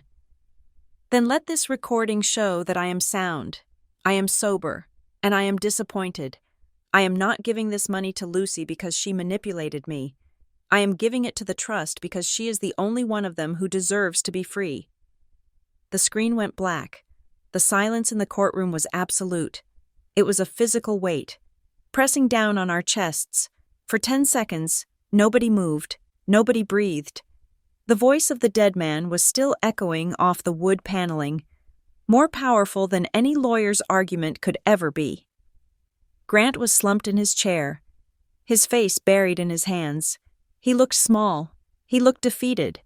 The senile old man he had tried to conjure had just appeared and dismantled him with 20 seconds of perfectly articulated truth. Madeline was staring at the blank screen, her mouth slightly open. She looked like she had been slapped. The grandfather she had dismissed, the man she had ignored, had seen everything. He hadn't been confused. He had been watching. Judge Davis cleared his throat. It was a harsh sound in the quiet room. He looked at Mr. Sterling. The lawyer was staring at his table, his hands trembling slightly as he shuffled his papers. He knew it was over. He knew he had just walked his clients into a buzzsaw. But Penhaligon wasn't done. He had one last piece of paper, the final verification. "Your Honor," the trustee said, his voice returning to that dry, administrative monotone.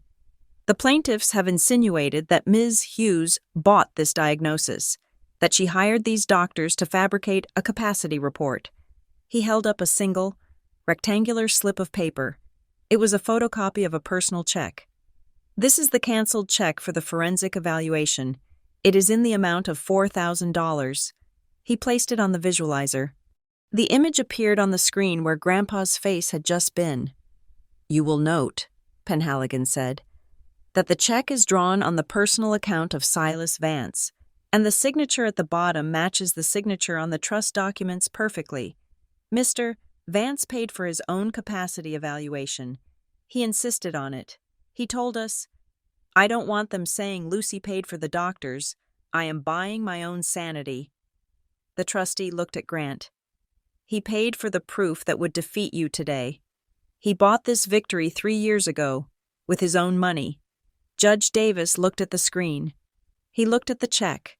Then he turned his gaze slowly, deliberately, to the plaintiff's table. His expression was no longer just stern. It was dangerous. "Mr. Sterling," the judge said. His voice was very quiet. "Ms. Rusk, Mr. Hughes, you stood before this court an hour ago.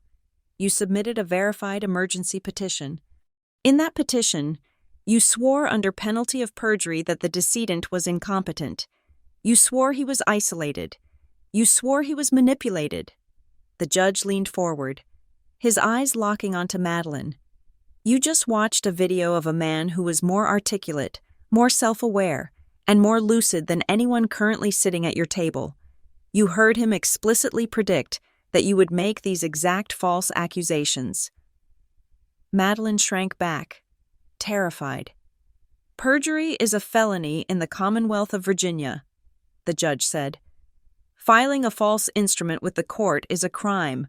Attempting to defraud an estate through misrepresentation is fraud." The word hung there, perjury.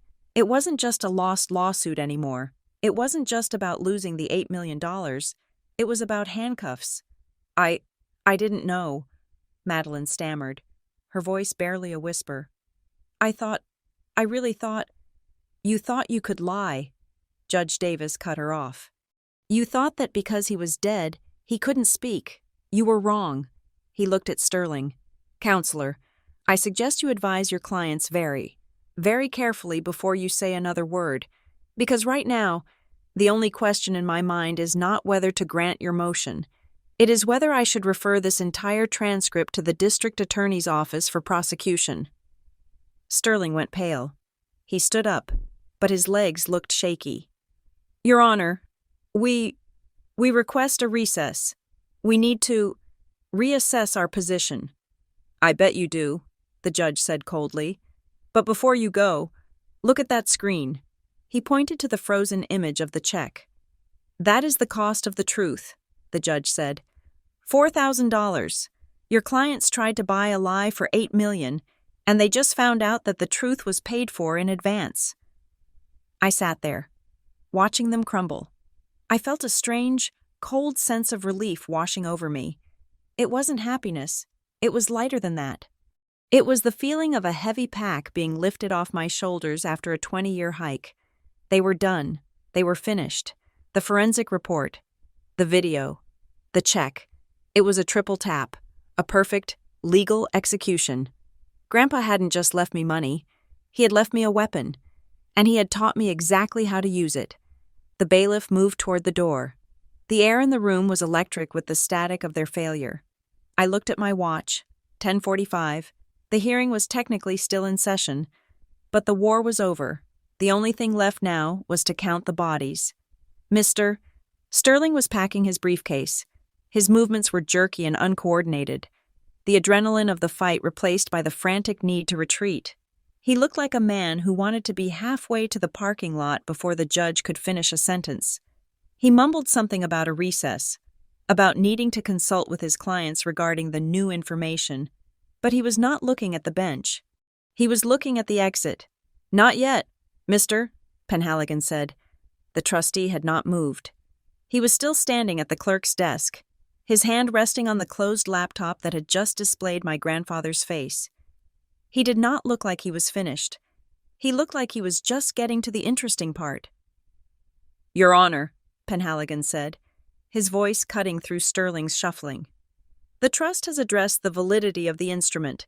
We have addressed the capacity of the grantor, but there is a third matter, a matter that Ironwood is legally obligated to bring to the attention of the court." Judge Davis paused. He had been writing something on his notepad, likely a draft of a sanctions order, but he stopped. He looked over his glasses at the gray man. "What matter?" the judge asked. "The matter of attempted theft," Penhaligon said. The word hung in the air, cold and heavy. Theft. Madeline's head snapped up. Her eyes were wide, the red-rimmed puffiness forgotten in an instant, beside her. Grant went very still, freezing like a statue. "We are here to discuss a will contest," Sterling argued weakly, trying to regain control. "Allegations of theft are outside the scope of this probate hearing. Not when they involve the assets in question," Judge Davis said. He turned to the trustee. "Proceed." Penhaligon opened his briefcase one last time. He pulled out a file that was different from the others. It was red. In the world of finance, red files usually meant danger. They meant fraud alerts. Ironwood Trust does not merely hold assets, Penhaligon explained to the room. "We monitor them. When Mr. Vance signed the agreement 3 years ago, we placed a security lock on all his titles and accounts. We flagged his credit report. We set up alerts for any unauthorized inquiries." He opened the red file. 6 months ago, Penhaligon read, on August 15th, a loan application was submitted to First National Bank of Virginia. It was a request for a home equity line of credit in the amount of $200,000, secured against the property on Ridge Road, the property where Mr. Vance resided. I frowned. I hadn't known this. Grandpa hadn't told me. "The application was submitted in the name of Silas Vance," Penhaligon continued. "But Mr. Vance did not sign it. The application was accompanied by a power of attorney document." The trustee held up a photocopy. It looked official. It had seals and signatures. "This power of attorney was dated August 1st of last year," Penhaligon said. "It purportedly gave Madeline Rusk full authority to act on her grandfather's behalf regarding real estate transactions." Madeline let out a small, strangled sound. She was gripping the edge of the table so hard her knuckles were white. "Ironwood intercepted the application because the title to the house had already been transferred to the trust," Penhaligon said. "The bank called us. We reviewed the power of attorney. We compared the signature of Silas Vance on this document to the verified signature we have on file from 3 years ago, and to the signature on his driver's license." He placed 2 images on the projector. On the left was Grandpa's real signature, shaky, spidery, with a distinctive loop on the V. On the right was the signature on the power of attorney. It was smoother, firmer. It looked like someone trying to draw the name rather than write it. "They do not match," Penhaligon said simply. "Our forensic team concluded that the signature on the power of attorney is a forgery." The room was deadly silent. This wasn't just a family dispute anymore. Forgery is a felony. But we needed to be sure, Penhaligon went on. So we traced the origin of the application. It was submitted online. We subpoenaed the IP address logs from the bank's digital portal. He turned a page in the red file. The application was uploaded from an IP address registered to a residential cable account at 42 Maple Drive. He looked at Madeline. That is your address, Ms. Rusk. Madeline was shaking her head frantically. No, she whispered. I was just trying to help him. The house needed repairs. He needed money for the roof. I was just trying to fix it for him. There was nothing wrong with the roof, I said quietly. I had it replaced 2 years ago. Madeline flinched as if I had struck her. Furthermore, Penhaligon continued, ignoring her excuse, we found a pattern of digital interference. Starting in January of last year, Ironwood detected multiple attempts to access Mr. Vance's brokerage accounts online. The passwords were failed 3 times, then reset using the forgot password security questions. He held up a printout of an email chain. Once access was gained, a request was sent to the brokerage firm. The request was to change the mailing address for all paper statements. The new address requested was a post office box in Arlington. He looked at the document. We checked the ownership of that post office box. It is registered to Madeline Rusk. Why would you change the address? Judge Davis asked. His voice was no longer the voice of an arbitrator. It was the voice of an interrogator. Why would you want the bank statement sent to you instead of your grandfather? Madeline didn't answer. But everyone in the room knew the answer. You divert the statements so the victim doesn't see the withdrawals. You hide the paper trail so you can bleed the account dry in the dark. She was trying to blind him, I thought, feeling a cold knot of nausea in my stomach. She was trying to steal from him while he sat in his chair watching television, trusting that his family loved him. And she was not alone, Penhaligon said. He turned his gaze to my parents. Grant and Elaine were sitting very close together, looking like 2 deer caught in the headlights of a semi-truck. On November 2nd, Penhaligon read, a call was recorded on the recorded line of the Vanguard Investment Group. The caller identified himself as Grant Hughes, son of Silas Vance. He requested an emergency liquidation of $40,000 from Mr. Vance's bond fund. Grant closed his eyes. The caller claimed, Penhaligon continued, reading from the transcript, that Mr. Vance was in the hospital and needed the cash for immediate surgery. He claimed that Mr. Vance had given verbal permission for the withdrawal. The trustee looked up. On November 2nd, Mr. Vance was not in the hospital. He was at home, eating lunch with Ms. Hughes. Ironwood flagged the request because the account was frozen in the trust. When we called Mr. Vance to verify the request, he had no idea what we were talking about. The courtroom felt claustrophobic. The air was thick with the realization of the scale of the betrayal. This wasn't a one-time lapse in judgment. It was a conspiracy. It was a coordinated attack on an old man's assets from multiple flanks. Madeline was hitting the house. Grant was hitting the investments. They were like vultures circling a buffalo that wasn't even dead yet. He cried, I said. The words came out of me before I could stop them. When Ironwood called him that day, I said, looking at my father. Grandpa cried. He didn't cry because of the money. He cried because you used his health as the lie. You told the bank he was dying so you could get $40,000. Grant didn't look up. He couldn't. Sterling stood up. He looked pale, sweaty, and desperate. Your Honor, I must request a sidebar.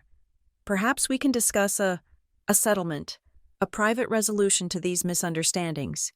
He was trying to make a deal. He was trying to bury this.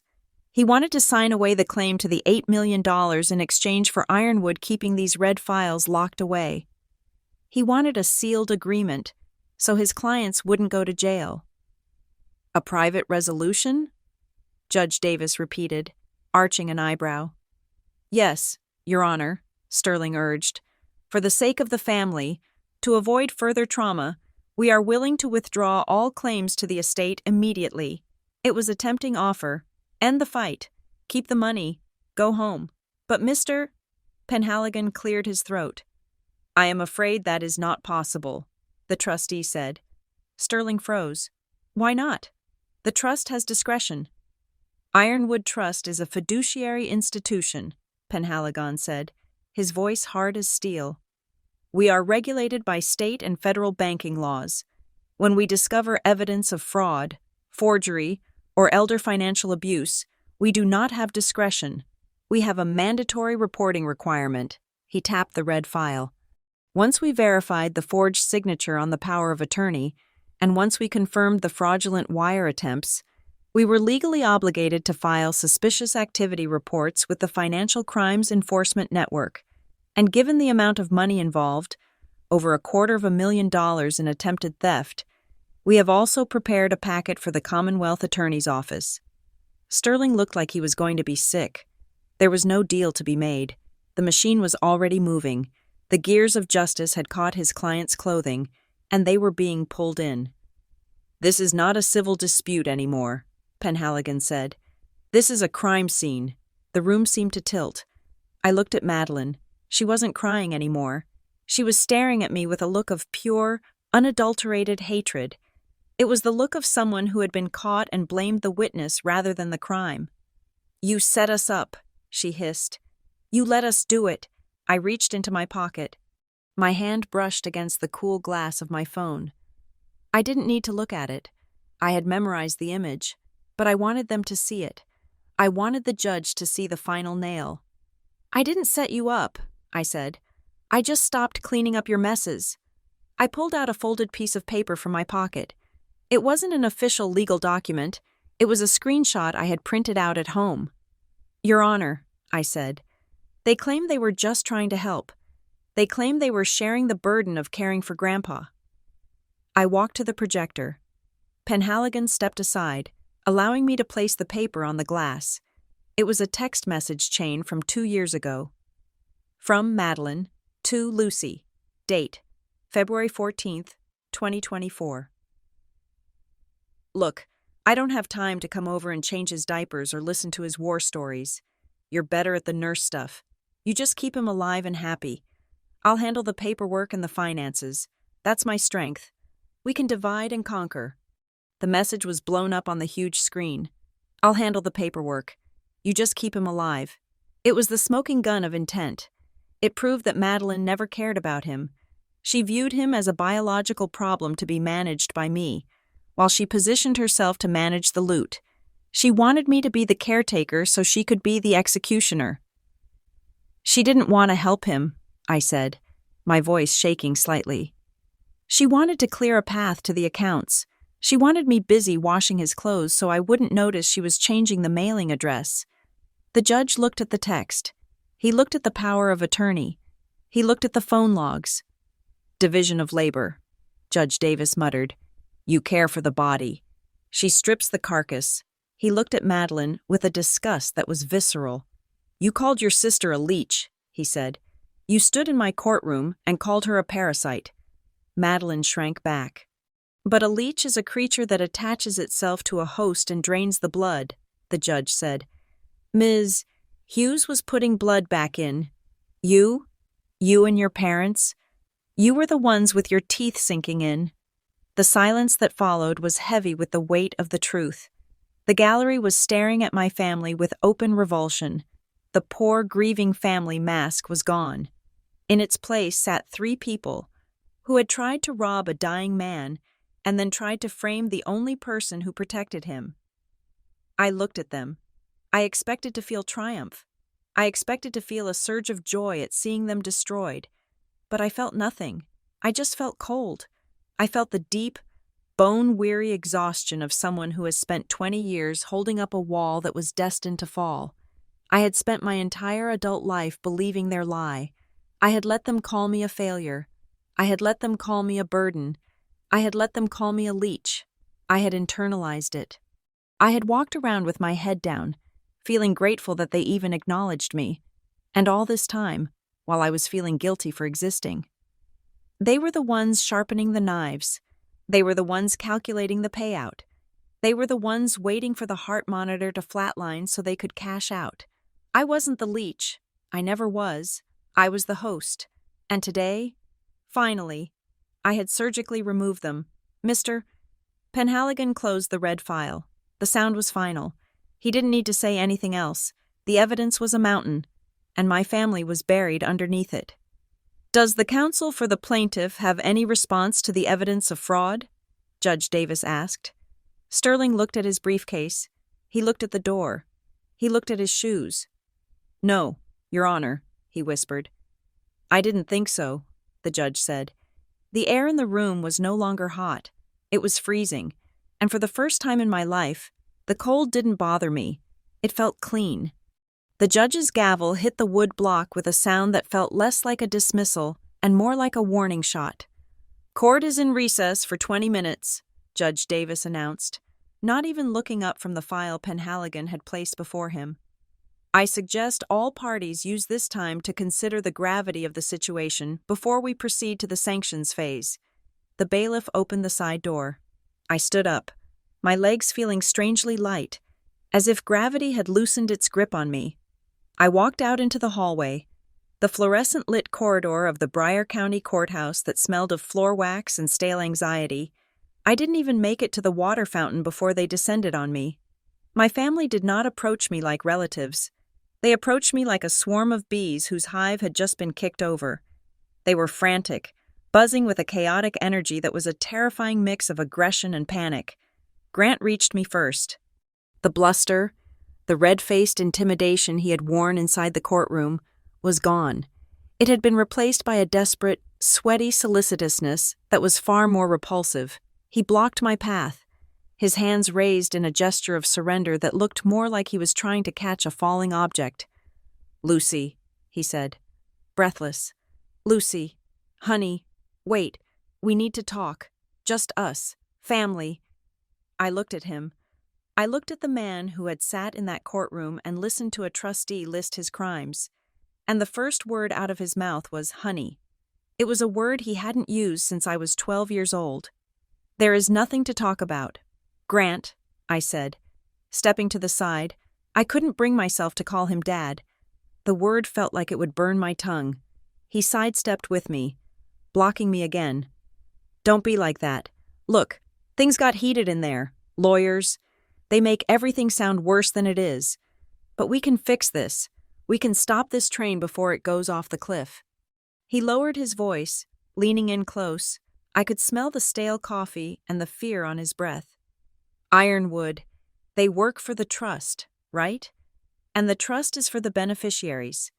If you tell them to stand down, if you tell them we reached a private agreement, they will drop the fraud report.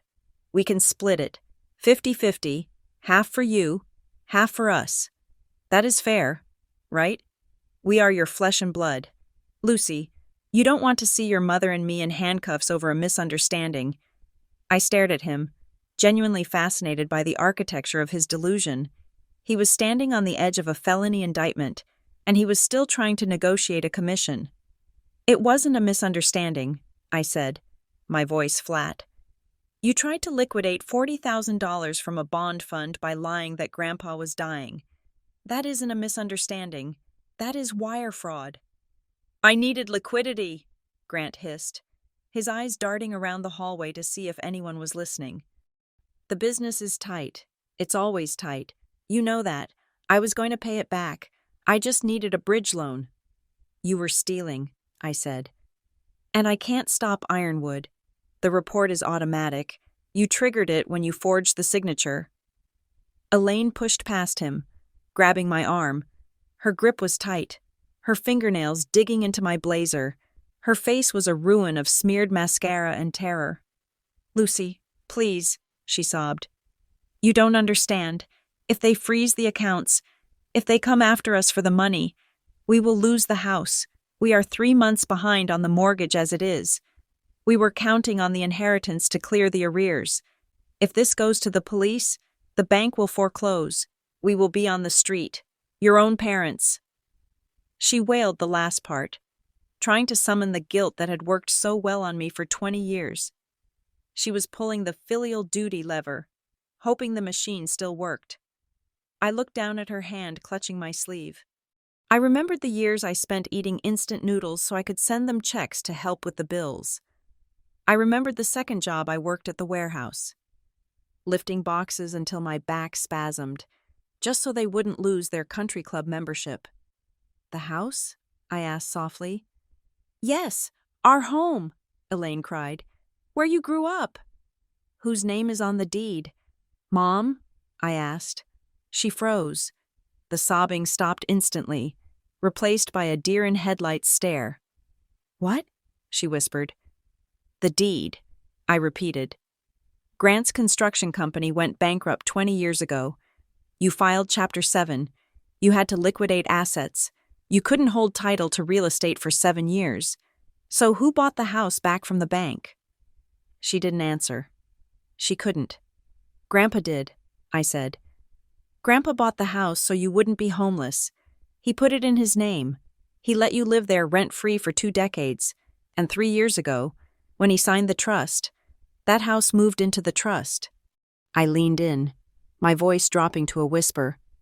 You don't own that house. Elaine, you never did. You have been squatters in a mansion paid for by the man you just ignored for 5 years. And now that the trust is active, Ironwood is the landlord, and I don't think they look kindly on tenants who try to forge the landlord's signature. Elaine released my arm as if it were red-hot iron. She stumbled back, clutching her chest, realizing that the eviction notice wasn't a possibility. It was a mathematical certainty. Then it was Madeline's turn. She didn't plead like Grant or wail like Elaine. She came at me with the manipulative intimacy of a sister. She reached out and took my hand, her palms clammy. She looked at me with those wide, teary eyes that had gotten her out of speeding tickets and credit card debt her entire life. Lucy, she said, her voice trembling. I wasn't trying to steal. I swear, I was scared. I saw how close you were with him. I saw you whispering with him. I truly thought you were manipulating him against us. I forged the power of attorney because I wanted to protect the assets. I thought you were going to take it all. She squeezed my hand. I did it for the family. I was trying to save us from you. I was wrong. Okay? I admit it. I was jealous. But please, don't let them send me to jail. I have a life. I have a reputation. If this gets out. I looked at my sister. I looked at the woman who had texted me to handle the diapers while she handled the money. I looked at the woman who had tried to divert the bank statements so she could loot the accounts in the dark. You weren't scared I was manipulating him, I said, pulling my hand away. You were scared the ATM was going to close. That's not fair, Madeline snapped, her mask slipping. It is perfectly fair, I said. You called me a leech, Madeline, but leeches are honest. They don't pretend to be protecting the victim while they suck the blood. You aren't scared of losing Grandpa. You aren't even scared of losing me. You are scared of being broke. And for the first time in your life, there is no one here to write you a check to make the fear go away. I turned my back on them. I couldn't look at them anymore. The disgust was physically making me ill. I walked toward the window at the end of the hall, needing air, needing distance. I stared out at the parking lot, watching the rain start to fall on the asphalt. Ms. Hughes? The voice was quiet, dry, and familiar. I turned around. Mr. Penhaligon was standing there. He was holding his battered briefcase in one hand and a cream-colored envelope in the other. He wasn't looking at my family, who were huddled in a terrified knot by the courtroom doors. He was looking at me. Mr. Penhaligon, I said, leaning against the windowsill. Is it over? The legal part? Almost, he said. The sanctions hearing will likely result in a referral to the prosecutor. The judge is not a man who tolerates perjury. He held out the envelope. But Mr. Vance left instructions for this, the trustee said. He gave me this letter the day we signed the papers. He told me, if it goes to court, and if Lucy stands up for herself, give her this. If she doesn't stand up, burn it. I stared at the envelope. It had my name on it. Lucy, written in Grandpa's shaky, distinctive scrawl. He knew, Penhaligon said softly. He knew you were strong enough. He just wanted you to know that he saw it. I took the envelope. My hands were shaking. I tore open the flap. The paper inside was thick. Expensive stationery. The kind Grandpa used for thank you notes. Back when people still wrote them. I unfolded the letter. It was dated 3 years ago. My dearest Lucy, if you are reading this, it means the vultures have finally circled. And you have finally picked up a shotgun. Good for you. Good. I am sorry. I am sorry that I am not there to stand beside you. But mostly, I am sorry that I let you carry the weight of this family's lies for so long. I know what they call you. I have heard them. The leech. The drain. The reason we are broke. They have used you as their excuse for 20 years. They made you believe that your hospital bills when you were 19 destroyed Grant's business. They made you carry that guilt like a backpack full of stones. I stopped reading. My breath hitched in my throat. I looked up at Penhaligon. He gave me a small nod, urging me to continue. I want to tell you the truth. Lucy, the truth I found out when I bought the house back from the bank. Grant didn't go bankrupt because of your medical bills. $42,000 does not bankrupt a construction firm with $3 million in revenue. Grant went bankrupt because 6 months before you got sick, he took a shortcut. He tried to bribe a zoning official for the Riverview project. He used company funds. He got caught. The developer pulled the contract. The fines were massive. The legal fees were worse. He drained the company accounts to pay off the people who knew. To keep it out of the papers, he emptied the reserves before you even coughed for the first time. When the collapse came, he panicked. He needed a story that would make him look like a martyr instead of a criminal. And then you got sick. It was a gift to him. He could blame the catastrophic medical costs. He could tell the neighbors he sacrificed his business to save his daughter. It made him a hero. And it made you the villain. I found the records in his office when I was moving his things out of the foreclosure. I saw the dates. The bribe was paid in February. You went to the hospital in August. The money was already gone. Lucy, you didn't kill the business. He did. The world seemed to stop spinning. I leaned back against the cold glass of the window, the letter trembling in my hand. For 20 years. I had believed I was the problem. I had internalized the narrative that my survival had come at the cost of their prosperity.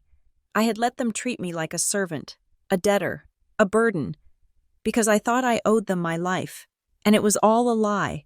It was a cover-up for a bribe.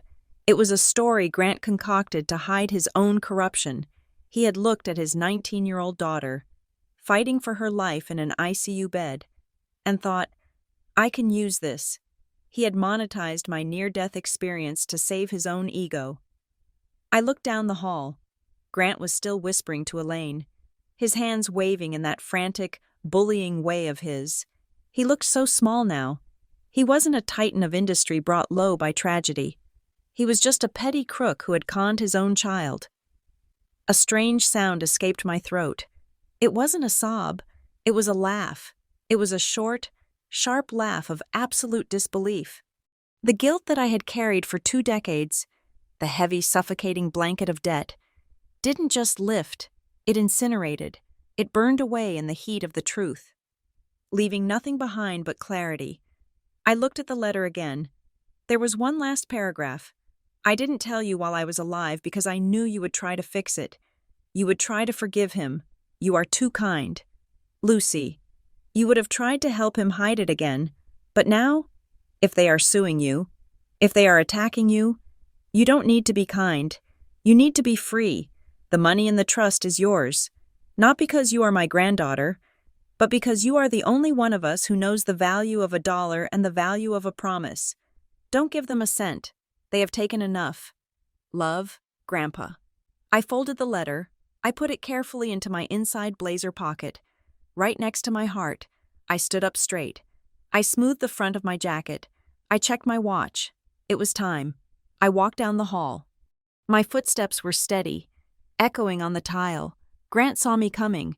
He broke away from Elaine and rushed toward me, his face lighting up with a flicker of hope. Lucy, he said, did you think about it? The 50-50 split? We can tell the judge right now. We can save the family. I stopped in front of him. I looked him in the eye. I really looked at him. I didn't see my father. I didn't see the man I had spent my life trying to please. I saw a stranger who owed me 20 years of back pay. There is no split, Grant, I said. My voice was calm. It was the calm of a glacier. And there is no family, I continued. The family you are talking about, the one where I am the leech and you are the martyr, that family never existed. It was a Ponzi scheme, and the market just crashed. What are you talking about? He stammered, looking confused by the shift in my tone. I know about the Riverview bribe, I said softly. Grant's face went white, not pale, white. The blood drained out of him so fast I thought he might faint. His mouth opened, but no sound came out. The terror in his eyes was absolute. He realized, in that split second, that the one secret he had guarded more closely than the bank accounts had just been blown open. I know the money was gone in February, I said. I know I didn't bankrupt you. I know you used me as a human shield to hide your own crime. Lucy, wait, he whispered, reaching out a trembling hand. I stepped back, out of his reach. Don't touch me. I looked at Elaine and Madeline, who were watching us with growing horror. They didn't know the specifics, but they knew the look on Grant's face. They knew the ship wasn't just sinking, it had exploded. We are going back inside, I said, and we are going to finish this. I didn't wait for them. I walked past them, pushing open the heavy double doors of the courtroom. The air inside was cool and still. The judge was back on the bench. Mr. Penhaligon was at his station. The gallery was quiet. I walked to the defendant's table and sat down. I didn't look at my notes. I didn't check my phone. I just sat there, my hands folded on the table, feeling the weight of the letter in my pocket. My family shuffled in behind me. They moved like ghosts. Grant stumbled as he sat down, looking like a man who had just seen his own autopsy photos. Madeline was shaking. Elaine was sobbing silently into her hands. They sat there, terrified of the judge, terrified of the police, terrified of the future, but mostly, they were terrified of me, because for the first time, I wasn't the daughter who owed them. I was the witness who knew everything. Judge Davis looked down at us. Are all parties present? Yes, Your Honor, Penhaligon said. Good, the judge said. Let us conclude this matter. I looked at the empty chair where Grandpa would have sat. I smiled. We're ready, I thought. Let them talk. I have the receipt. Judge Davis did not bang his gavel to silence the room this time. He simply folded his hands over the file in front of him, and the room fell into a silence so profound it felt like the air had been sucked out of the ventilation vents. He looked at Mr. Sterling, who was staring at his polished shoes, and then he looked at my family, who were huddled together like survivors on a life raft that was rapidly taking on water. Stand up, the judge said. It was not a request. Madeline, Grant, and Elaine stood up. Their legs were shaky. I stood up too, but my feet felt rooted to the floor, solid and immovable. This court has heard the arguments, Judge Davis began, his voice ringing with the clarity of a church bell. The plaintiffs filed an emergency petition seeking control over the estate of Silas Vance. They alleged incapacity. They alleged undue influence.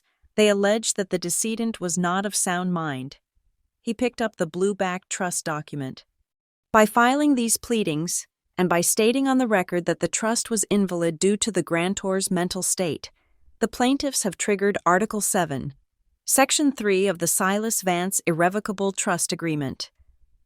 Madeline let out a small, sharp breath, but the judge did not stop.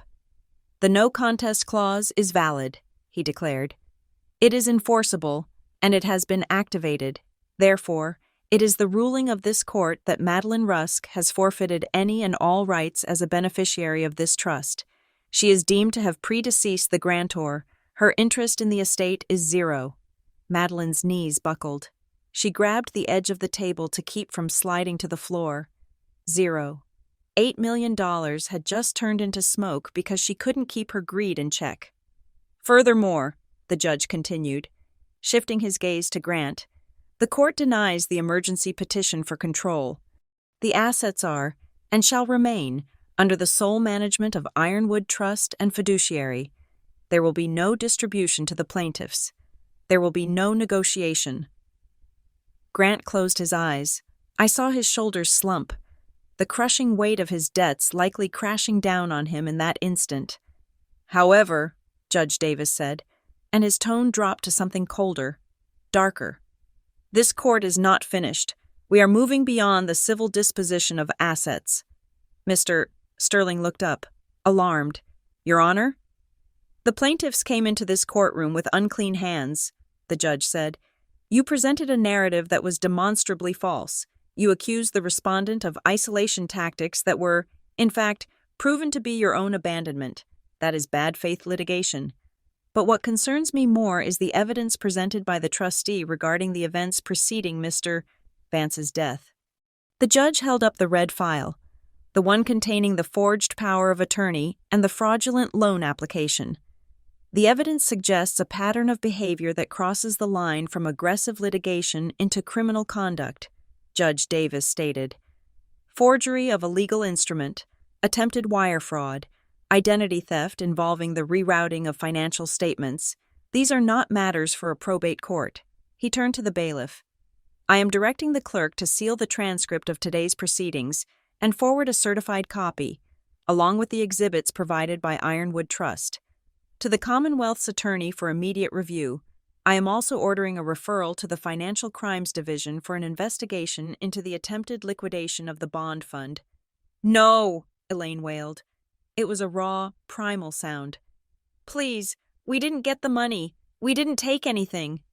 Attempting to rob a bank is still a crime, Mrs. Hughes. Even if the vault door doesn't open, the judge said sharply. You do not get a pass because you were incompetent thieves. He looked at Sterling. Counselor, I am setting a sanctions hearing for next Tuesday to determine your liability in filing these frivolous motions. I suggest you bring your own representation. Sterling looked like he was going to vomit. He nodded mutely. And as for the respondent, the judge said. Turning to me, I looked up. For the first time, his face softened. It wasn't pity, it was respect. Ms. Hughes, the court recognizes the validity of the trust. You are the sole remaining beneficiary. The house, the accounts, and the legacy of Silas Vance belong to you. Under the stewardship of the trustee, you are free to go. Thank you, Your Honor, I said. My voice was steady. Court is adjourned, the judge said, and this time, the gavel strike sounded like a gunshot ending a war. I didn't look at my family. I turned and walked toward the gate. Mister?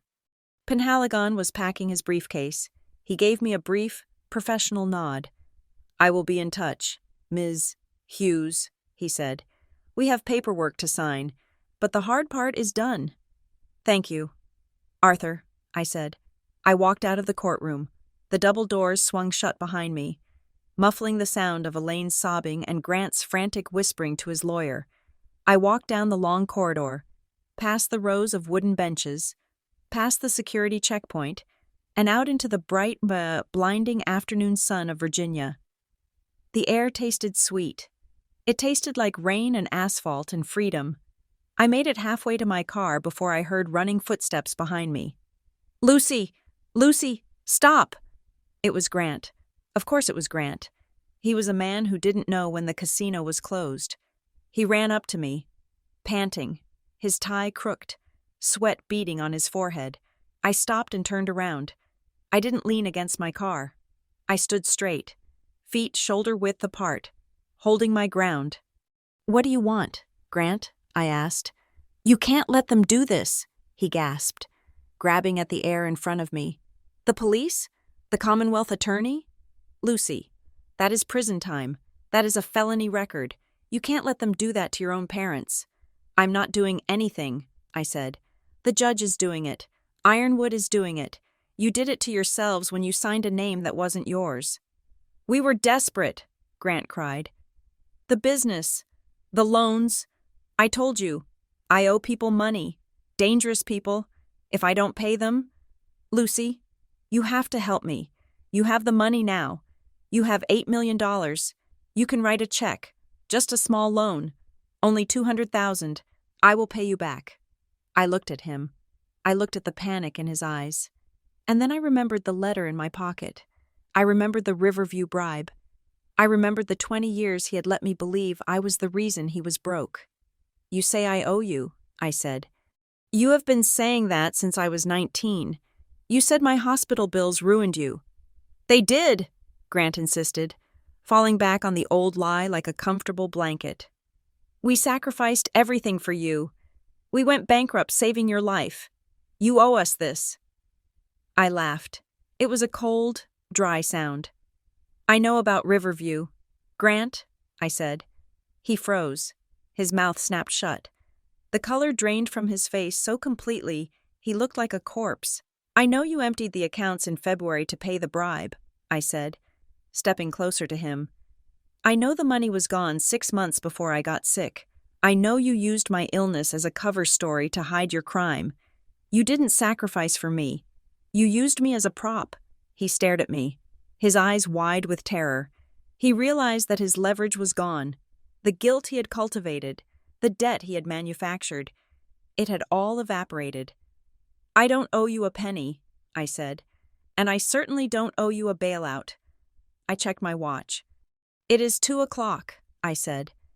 "The bank closes at 5. If I were you, I would spend less time begging me and more time finding a lawyer who handles criminal defense. Time is up." I opened my car door. "You are a leech!" The scream came from across the parking lot. Madeline was standing by the courthouse steps, Elaine clinging to her arm. Madeline was screaming at me, her face twisted into a mask of pure, ugly rage. "You are a leech, Lucy!" she screamed again. "You sucked him dry. You took everything. You are a selfish, greedy leech." People in the parking lot stopped and turned. A woman loading groceries into her trunk looked up. A lawyer walking to his car paused. They looked at Madeline, screaming and red-faced. Then they looked at me, standing calm and quiet by my sedan. They didn't see a victim. They saw a woman throwing a tantrum because her meal ticket had been cut off. I didn't shout back. I didn't need to. The word bounced off me like water off a duck's back. "I think," I said to Grant, who was still standing there paralyzed, "that she is projecting." I got into my car. I started the engine. I put it in reverse. I backed out slowly, leaving them standing on the asphalt. 3 people who had spent a lifetime building a cage for me, only to realize they were the ones standing behind the bars. 3 weeks later, the phone rang in my kitchen. It was a Tuesday morning. The sun was streaming through the window, illuminating the dust motes dancing in the air. "Ms. Hughes?" "Hello, Arthur," I said. "It is done." "Mr.?" Penhaligon said. His voice was as dry as ever, but I could hear a hint of satisfaction in it. "The final accounting is complete. The titles have been transferred. The house on Ridge Road is now officially titled to the Silas Vance Trust, with you as the sole beneficiary and tenant for life. The investment accounts have been secured." "And the other matter?" I asked. "The district attorney accepted the file," Penhaligon said. "I believe indictments were handed down yesterday afternoon. Fraud, forgery, elder abuse. It is in the public record now." He paused. "Also," he added, "during our forensic audit of the older financial records, the ones required for the tax clearance, we found the paper trail regarding the construction company bankruptcy from 20 years ago. It seems there were some irregularities with the IRS filings back then, undeclared withdrawals. We had to report those, too, to ensure the trust is clean. It seems your father's past has finally caught up with his present." "Thank you, Arthur," I said, "for everything." "Mr. Vance was a good man," the trustee said. "He wanted you to be safe. I believe you are." I hung up the phone. I sat there for a moment, looking at the silence of my kitchen. It was over. The fight, The noise, the guilt. It was all gone. I picked up my phone. I opened my contacts list. I scrolled down to Dad. I didn't feel anger. I didn't feel sadness. I just felt like I was taking out the trash. I pressed edit. I scrolled down to the bottom. I pressed delete contact. I did the same for Mom, and then I scrolled to Madeline. I remembered the little girl I used to carry on my back. I remembered the sister I tried to protect. But then I remembered the text message. I'll handle the paperwork. I pressed delete. There was no block button needed. They couldn't call me. They couldn't find me. The trust had strict privacy protocols. My new number was unlisted. The gate was closed. And I was the one holding the key. I stood up and walked to the window. I looked out at the world. It looked bigger than it had this morning. It looked brighter. They had called me a leech for half my life. They were wrong. I wasn't the leech. I was the blood. I was the life. And now that I had stopped bleeding for them, I finally had enough left for myself. Thank you so much for listening to my story. I would love to hear your thoughts. Are you listening to this in your car, at work, or maybe while doing chores? Please leave a comment below to share where you are tuning in from. And if you enjoyed seeing justice served, make sure to subscribe to the channel Lucy Revenge Stories, like this video, and smash that hype button so this story can reach even more people who need to see the truth win.